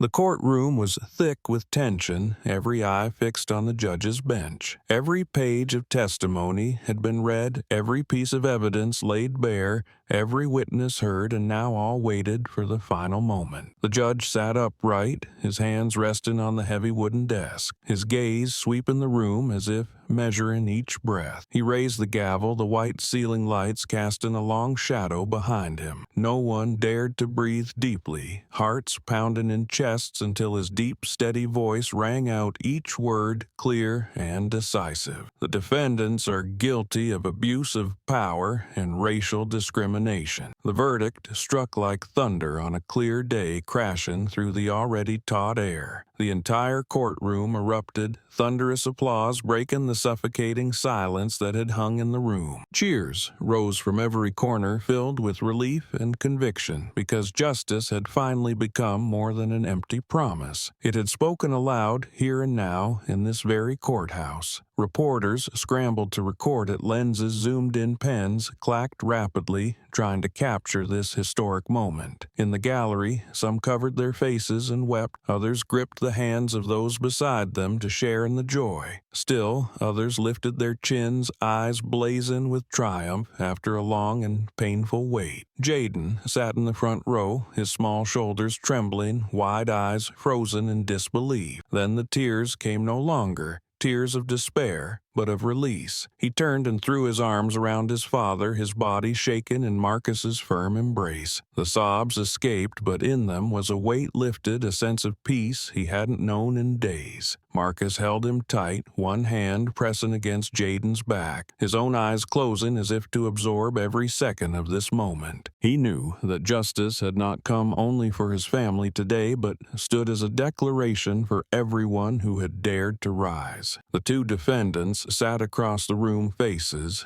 pale eyes wide in shock, lips pressed together with nothing left to say. All the arrogance and defiance they had once displayed had vanished, replaced by the vacant look of men who had lost everything. The applause around them rang like funeral bells mourning the false power they had clung to. They bowed their heads, shoulders slumped, realizing that every excuse, every lie had crumbled the moment the judge lowered his gavel. The courtroom still echoed with the roar of applause, the sound pounding like ocean waves crashing against stone, each surge shaking even the stern walls of justice. And amid the thunderous clapping in his father's arms, Jayden broke into tears, but this time it was a cry of release, a cry that marked the arrival of justice, a cry that said Bolt had not died in vain. The two officers were escorted out of the courtroom, every step they took heavy, as if treading on their own shadow. Cold steel cuffs locked around their wrists, the clinking sound loud and clear against the backdrop of applause and chants from the audience. Their faces had gone pale, eyes dazed and cast downward, avoiding the angry stares coming from all directions. The same men who once strutted the streets laughing at a boy's screams now slouched like defeated figures. Their collapse was visible in every tightened wrinkle, every drop of sweat, every shallow breath. The entire room watched, witnessing the end of an era of deception exposed by the light of justice. Outside the courtroom doors, the crowd erupted as they watched the scene unfold on live broadcast. They raised banners high, shouted slogans, and treated the image of the defendants being led away as the first victory in a long battle. Eyes shone with fire, tears rolled down cheeks, and chants echoed in unison, creating a powerful chorus that drowned out the heavy footsteps of the escorting officers. Inside, cameras flashed non-stop, capturing the hollow expressions of two men who once believed they stood above the law. These images would spread, showing the world that power, when misused, can and will be broken. Marcus sat silently in his seat, watching the scene unfold with calmness mixed with sorrow. He didn't smile, didn't gloat, but quietly followed the two men being taken away, knowing their downfall was inevitable once the truth came to light. His hand rested gently on Jayden's shoulder, squeezing briefly as if to pass on strength. Jayden was still trembling, eyes red and swollen, but through his father's touch he felt a steady force, a reassurance that everything they had endured had not been in vain. In a moment of stillness between waves of applause, Marcus leaned down and whispered, just loud enough for his son to hear, "Bolt didn't die for nothing." The short sentence etched itself into Jayden's mind, turning pain into belief, tragedy into a reminder. His vision blurred, but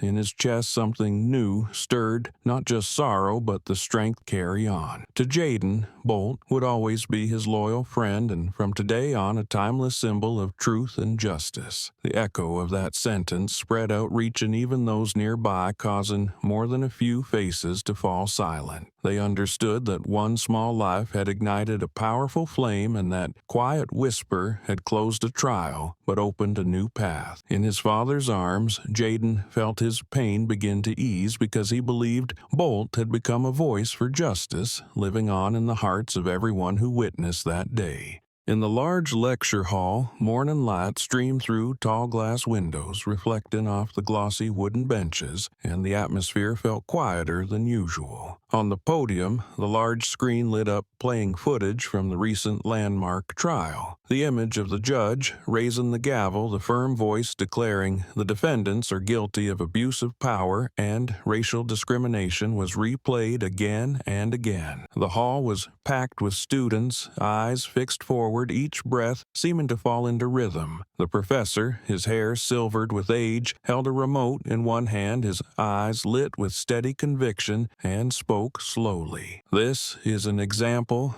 of justice prevailing over power. The sentence echoed like a soundtrack to the images just witnessed, drawing the entire hall into silence, each person reflecting in quiet emotion. The tapping of laptop keyboards mixed with the soft scratch of pencils on paper. Students bent over their notes, though many eyes remained locked on the screen. A girl sitting mid-row whispered her note before writing it down. Silence can be the preparation for a rise. The line quickly made its way across neighboring pages, with others copying it as a short but powerful motto. The air in the hall felt like a pledge where young hearts were absorbing a profound lesson about courage and the strength of a community that dares to face injustice. The professor gave no lengthy explanation, letting the images and testimony from the trial speak for themselves. The video of Jayden, his voice trembling at the witness stand. Bolt was just standing still. They lied, played again, and the hall fell silent, some heads bowed, a few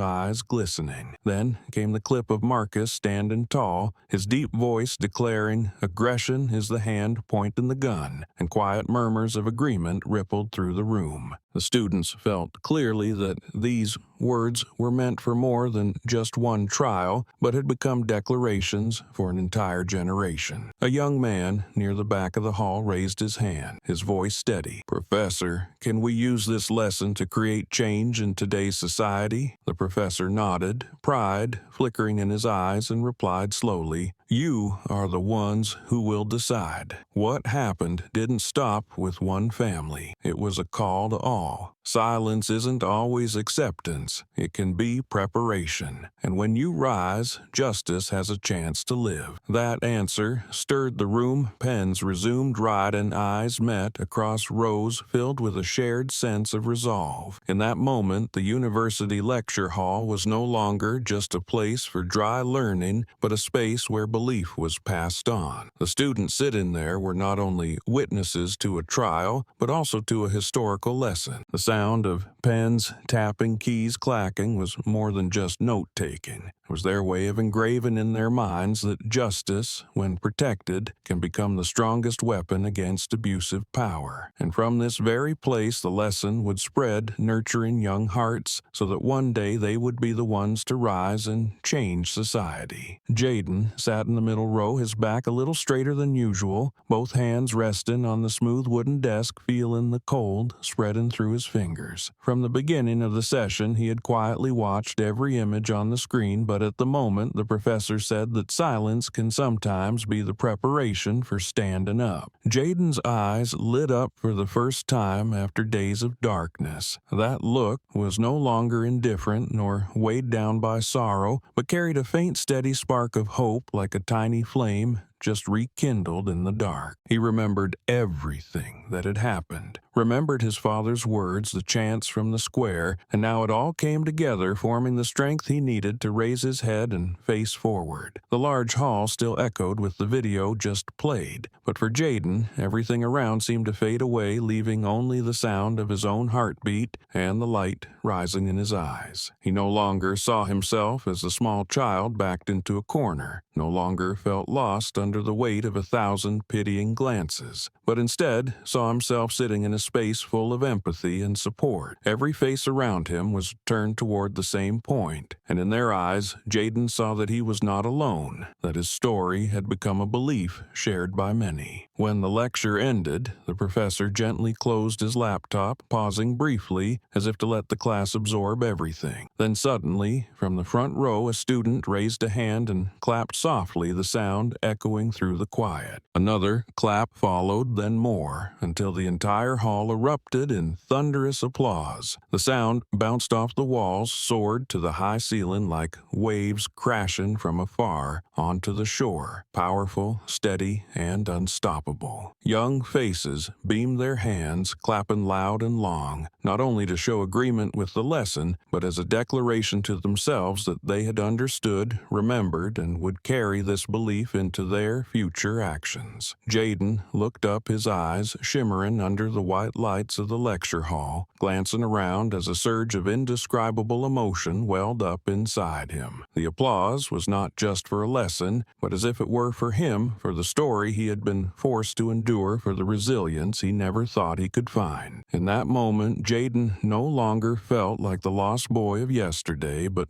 part of something greater, a collective, where every heart beat in unison toward justice. And it was that thunderous applause that engraved in him the belief that pain could become strength, that from loss, a new generation had learned how to rise and fight for the truth. At the Central Police headquarters that morning unfolded differently. Instead of the usual cold silence, the entire building buzzed with reporters and citizens gathered outside. Camera lights flashed, microphones clicked on repeatedly as a government representative stepped out, holding a thick stack of documents. His voice rang clear, amplified through the loudspeakers. "We are announcing a mandatory training program to eliminate racial bias within law enforcement." These words echoed no longer vague promises, but a clear policy imposed on a system already exposed for its failures. The sound of pens signing the documents blended with applause from some witnesses and murmurs from the crowd, creating an atmosphere of both tension and hope. Inside the auditorium,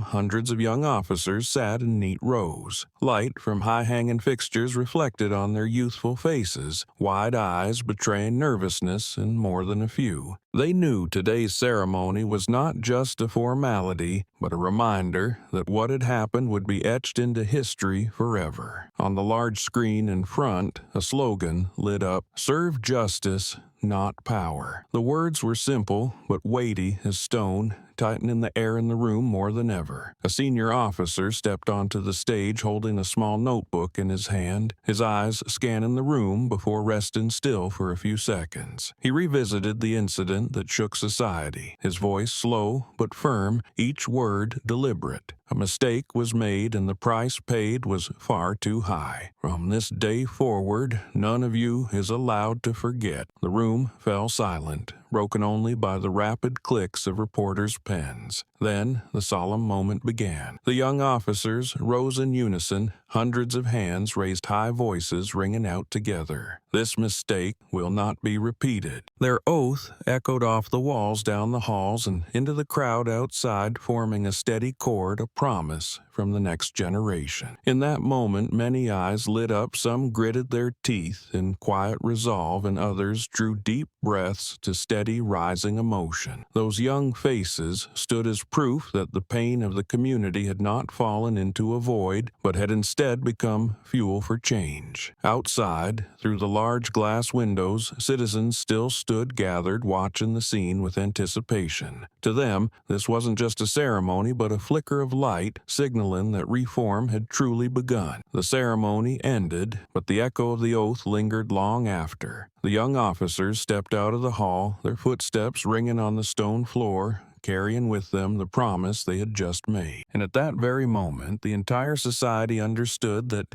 although the road ahead was long, change had taken root, so that the painful mistakes of yesterday would have no place in the tomorrow to come. On the large wall at the main hall of headquarters, a new banner was hung, made of white fabric with bold black letters. The slogan stretched across: "Serve justice, not power." The letters were large and clear enough that anyone walking through the door had no choice but to see them. That morning, dozens of reporters crowded to capture images of the banner cameras flashing rapidly, bright lights making the entire hall glow. The slogan was repeated on smaller boards lining the corridors, printed in new training materials, and became a constant reminder to the entire force. It was not just a sentence, but a warning, a boundary drawn for anyone who ever believed power in their hands could rise above the law. Young officers officers, after their oath, quietly passed by the banner. Some looked up and stared for a long moment, eyes reflecting determination as if the words were becoming a personal vow. Others reached out and gently touched the fabric's edge, feeling the tangible presence of a new belief. The air in headquarters, once heavy and cold, now seemed to carry a new breeze. Though tension remained for many, the seeds of change had been planted. The stories from outside the eyes of the community watching closely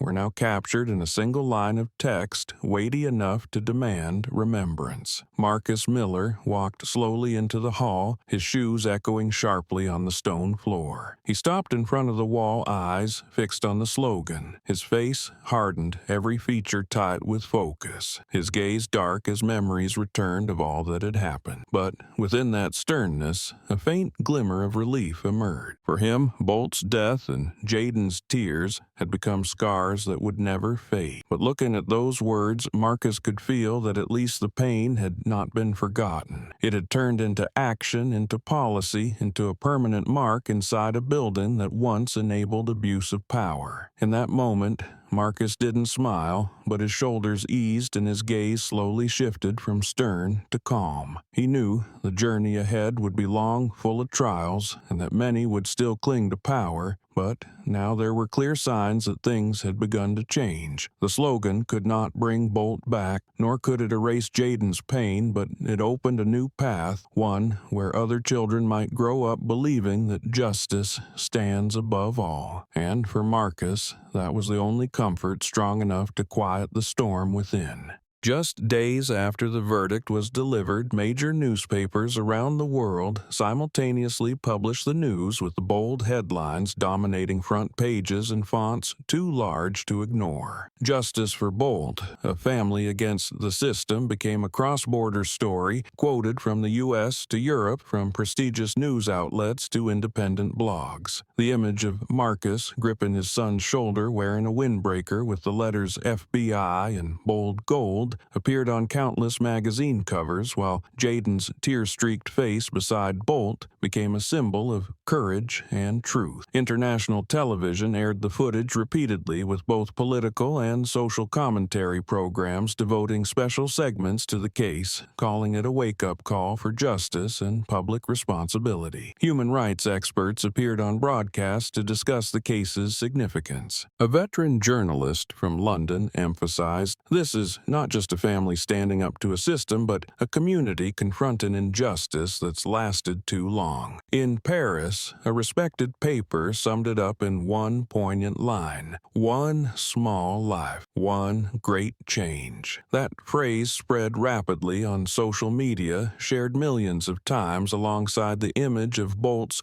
gentle eyes, becoming a global message of fairness and compassion. Articles from countries across the globe circled the same core idea: truth may start with a child's pain, but its impact can cross every border. On international forums, the thousands of comments poured in from law students in Berlin to mothers in Tokyo, all expressing how deeply the case resonated with basic human empathy. People weren't just mourning the death of a dog, but recognizing the fragility of justice when placed in the wrong hands. The hashtag #JusticeForBolt appeared in many languages, Spanish, German, and Korean, forming a global network demanding reform and the protection of human rights. Marcus unexpectedly became a figure of global attention, with many publications analyzing his image not merely as an FBI agent, but as a father who dared to rise for his child, who challenged the system in the name of justice. Jayden was mentioned too, no longer as the broken boy on his knees, but as a child who became the voice of truth. In-depth reports tracked the story from Bolt's death, the FBI's involvement, and the explosive trial, showing how one small family managed to shake an entire system. Major news agencies all concluded that this was not just a case, but a pivotal event in reigniting faith in justice. Justice for Bolt went beyond a slogan. It became a movement mentioned in university lectures, political forums, and even at dinner tables in ordinary households. And from the headline, "One Small Life, One Great Change," the world understood that Bolt's death had planted a seed, and that seed had grown into a pillar strong enough to shake the once impenetrable walls of injustice. Within just hours of the verdict, the courtroom footage had gone global. The image of the judge firmly lowering the gavel, the clear statement of guilt against the two officers, and the moment Jayden stood trembling at the witness stand were shared across every platform from live television to social media. The clip quickly shot to the top of global trending charts, surpassing even major sports and entertainment events. Viewers across continents paused to watch to hear again the boy's anguished scream on the day Bolt collapsed, then witnessed the moment justice spoke. Every view was like a shared heartbeat, lifting the case beyond borders and turning it into a collective human story. On YouTube,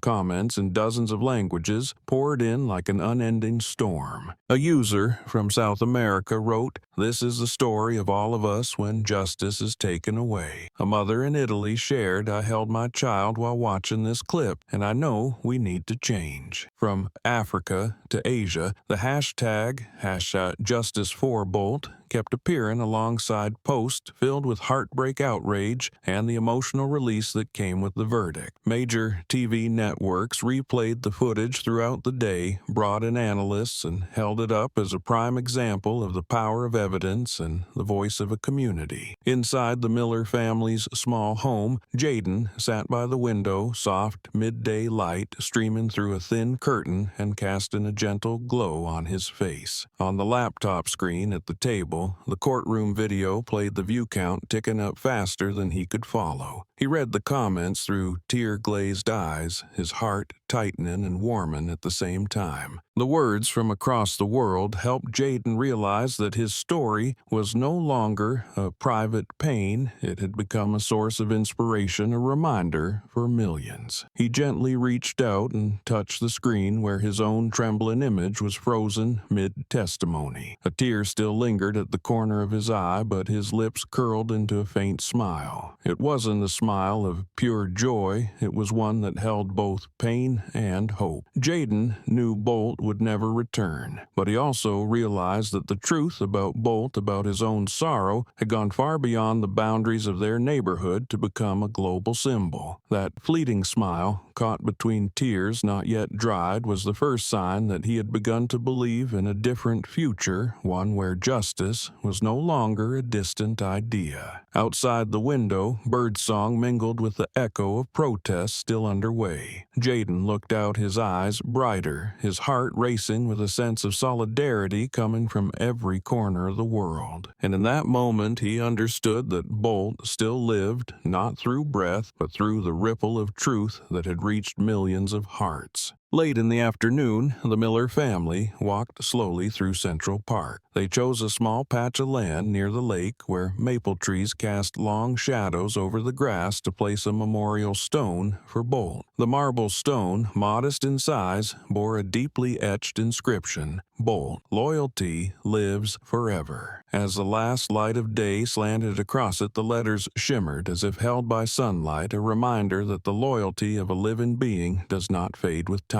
Jayden stood in front of the stone, his hand trembling as he touched its cold surface, eyes brimming with tears. But in his gaze was pride, because he knew his loyal friend had left behind a legacy that outlived death. Soon after, people began to arrive. They brought small bouquets, white candles, and some even carried dog toys or collars to lay at the base of the memorial. Within hours, the small patch of land transformed into a sea of flowers and light roses, white chrysanthemums and sunflowers layered in colors, and fragrance mixed with the soft scent of burning wax. The golden glow of hundreds of candles flickered in the breeze, forming a glowing circle around the stone, turning the once quiet park corner into a sacred space where the community came to pause and remember. Soft footsteps, murmured voices, and the rustling wind blended into a quiet symphony. A middle-aged woman placed down a bouquet, her voice breaking through tears. That boy wasn't alone. A young man stood before the stone for a long while, then pulled a small piece of paper from his pocket, scribbled a line. "Bolt, your passing woke the whole city," and gently tucked it into a crevice in the stone. Children brought stuffed animals and candy, placing them beside the candles, their innocent eyes heavy with unspoken understanding, as if they too sensed this wasn't just about a dog, it was about justice. Jayden knelt, placing both hands on the stone, whispering a goodbye only he could hear. Memories came rushing back from the mornings running with Bolt through the park to the moment he fell, filling his throat with emotion. But,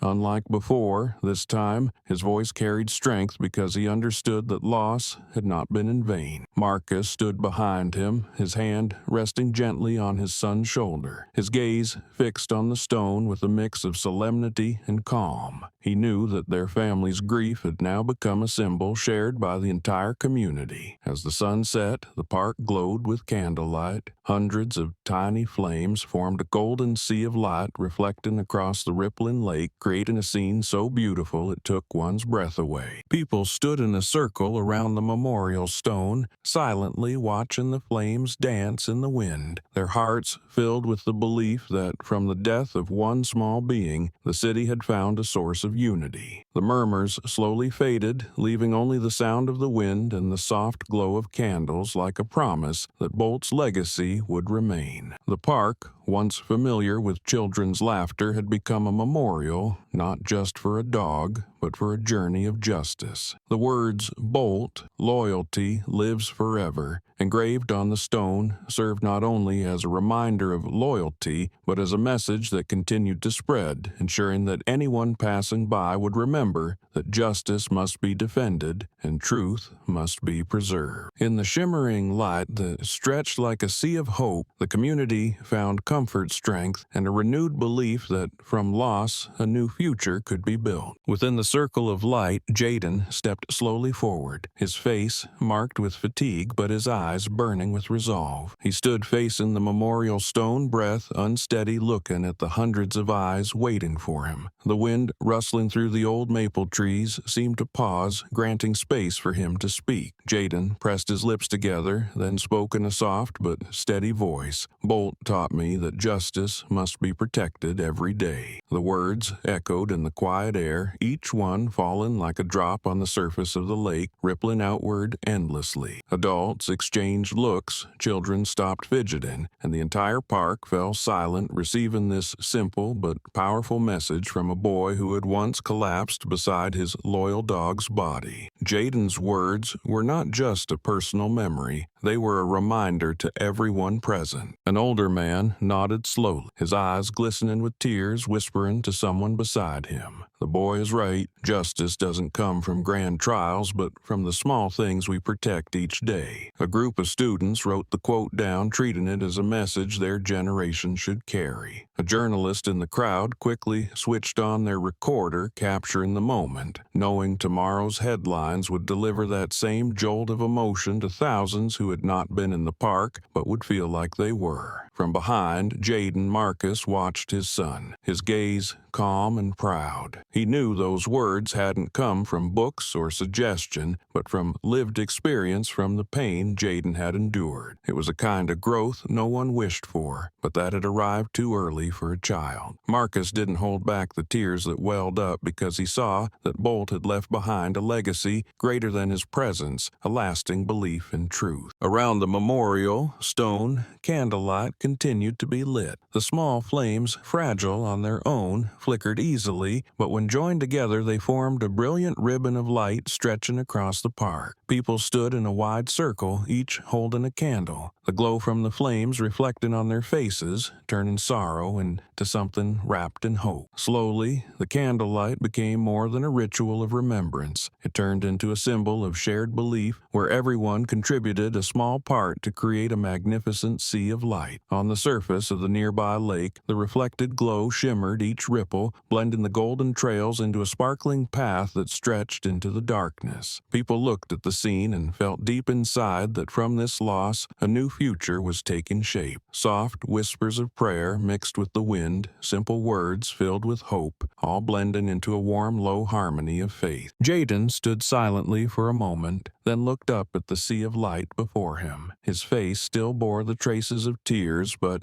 a faint smile appeared at the corner of his lips. In his gaze there was more than pain. There was the realization that Bolt had not died in vain. The shimmering candles, like synchronized heartbeats, served as a reminder that justice can only exist when each person takes on part of the responsibility, just as each hand was now holding a small but resilient flame. The park gradually slipped into darkness, but the sea of light remained bright glowing like a massive star grounded on earth. People stood still for a long time, no one eager to leave, because they wanted to hold on to this moment, to let the candlelight and Jayden's words echo within them. And as the flames blended into a sea of belief, the entire community understood that Bolt had left behind a legacy not just for the Miller family, but for all who longed for a more just world. In the quiet office of FBI headquarters, Marcus sat alone at a wooden desk covered in documents. A warm lamp cast yellow light on his tired face, but his eyes remained clear. He held a pen and wrote the final lines of the case's summary report. Each word felt heavy, distilled from the experience his family had endured, from the pain his son had carried. When he paused, Marcus lifted his head and read the closing sentence aloud in a low, raspy voice. Justice does not exist in the shadow of power. It was more than a warning to the system. It was a declaration to the entire community that truth must be kept in the light, where it can be seen and defended by all. The report was sent, marking the end of a long journey, but also the beginning of a new one. Marcus leaned back in his chair, his eyes drifting toward the window where morning light poured in, reminding him that from the heavy darkness of loss, his family had found a path to justice. He knew the memory of Bolt would always remain, but instead of haunting them, it had become a source of strength, a reminder for him and society not to forget. In another corner of the city, Jayden sat in a small classroom, sunlight cutting through the window and landing on the worn chalkboard. In front of him were faces of classmates, curious eyes waiting attentively. Jayden stood, walked to the front, hands lightly gripping the edge of the desk, and took a deep breath to steady his voice. He shared his story without embellishment, without exaggeration, just the truth spoken from the heart of someone who had lived through loss. He spoke about Bolt, about the terrifying moment, about pain turning into belief, and about how the entire community had stood up for justice. His classmates sat silently, each word from Jayden sinking into their thought. One child clenched their fists, another lowered their eyes to a notebook, jotting down short lines so they wouldn't forget. When Jayden finished, his eyes shone not with tears this time, but with the resolve of someone who understood the value of truth. He smiled gently and ended with a sentence that rang with strength. "We have to hold justice in every day we live." The whole class erupted in applause, the sound bouncing off the old walls, but to Jayden it echoed inside him like a promise. The clapping wasn't just for the story, but for the legacy he and his father had helped shape. It was Bolt's legacy, that of a small family daring to stand against the system, and of a community that turned pain into power. And from that day on, that legacy of justice lived on, not in reports or verdicts, but in the hearts of children, learning to believe that justice is real when we have the courage to protect. In the small classroom, as Jayden finished telling his story, the room fell into a deep silence. All the students' eyes turned to him, filled with both admiration and curiosity, as if they were searching for something beyond the words he had spoken. Then, from the back row, a small hand timidly rose, and a child's voice rang out, clear and innocent, yet full of doubt. "Does justice always win?" The question echoed through the room, simple but piercing like a needle through the silence, drawing everyone's attention back to Jayden. The air grew thick, and those young clear eyes seemed to wait for an answer strong enough to etch itself into memory, something they could carry with them into the world beyond. Jayden paused, standing still for a moment as memories rushed through his mind. From the moment Bolt fell, the cold laughters cheers of the officers, the tears that came in the long nights to the applause when justice finally spoke. He felt that the question wasn't just for the boy who asked it, for the entire generation sitting in that room, and even for the world outside. Jayden took a deep breath, the corners of his mouth lifting into a quiet smile, his eyes carrying a maturity beyond his years. He spoke slowly but firmly, only when we dare to stand up, and Bolt taught me that. The short answer rang out, lighting up the small classroom. The young faces flickered with surprise, then softened into smiles mixed with quiet reflection. A few pens hurriedly scribbled the words down, treating them like a truth worth keeping. More eyes sparkled because through Jayden's words they saw clearly that justice was not a miracle that appeared on its own, but the result of courage. What Bolt left behind wasn't just the memory of a loyal dog, but the lesson that if no one dares to speak the truth will remain buried forever. In the corner of the room, the elderly professor gave a slight nod, his eyes glowing with silent pride. He knew this moment mattered as much as any lecture because these children had learned something books alone could not teach. The entire class broke into applause, not loud but steady like a heartbeat, agreeing with the message just shared. Jayden bowed his head, the smile still lingering on his lips, not the smile of a child who had fallen, but of someone who had learned to rise. The midday light streamed through the window, casting its glow onto the blackboard and reflecting off faces filled with burning belief. In that applause and the radiant eyes of his classmates, Jayden understood that his story had become a living legacy. And deep within, he knew Bolt was still there, not in his old form, but in the unshakable belief that justice will win as long as someone dares to stand up and carry it forward each day. The story comes to a close as the light of justice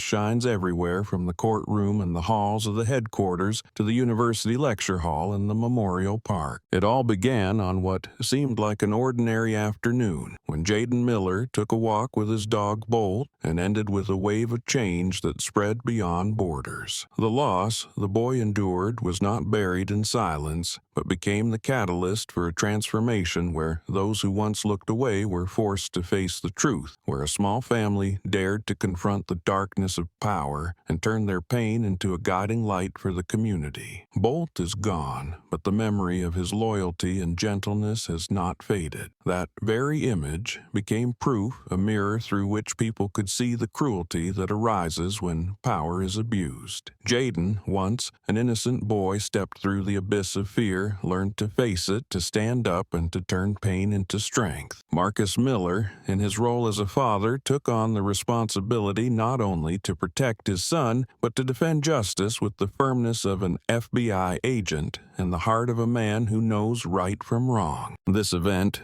didn't just shake a small community, it stirred the entire society. From viral videos on social media to chants on the public square, from the heavy courtroom moments to the final verdict. It all proved one truth: when people's voices unite, they can bring down even the walls that once seemed unbreakable. The image of Jayden speaking out, Marcus stating the truth with cold resolve, or the judge's ruling echoing in the courtroom, each has etched itself into collective memory. In the end, reforms were announced, a new slogan was raised in the center of the police headquarters, and the oath of a new generation rang out as a promise for a different tomorrow. International news covered the story, headlines highlighting the power of a family that stood up to injustice and turned a painful chapter into a symbol of change. Across platforms, millions shared, discussed, and treated it as a reminder that justice cannot exist only on paper. It must be upheld through daily action. When Bolt's memorial was built, the words "loyalty lives forever" were not just for a dog, but a tribute to loyalty, connection, and a trust that never fades. People brought flowers and candles, creating a glowing sea of light, like a communal ritual where personal sorrow became shared belief. In the moment, Jayden declared, "Bolt, taught me justice must be kept every day. He passed on a priceless legacy, a timeless message that anyone can receive and carry forward in everyday life. The greatest lesson from this story is the power of truth. It doesn't need embellishment. It doesn't need excuses. Once exposed, it alone can shake the foundations of deceit. The second lesson is the power of community. Unity turned the cries of a child into a global movement, turned the death of a small creature into the beginning of an era of change. The third lesson, more important than any other, is courage. If Jayden had bowed his head, if Marcus had chosen silence, if the witness had kept the clip hidden in their phone and never stepped forward, the truth might have been buried. But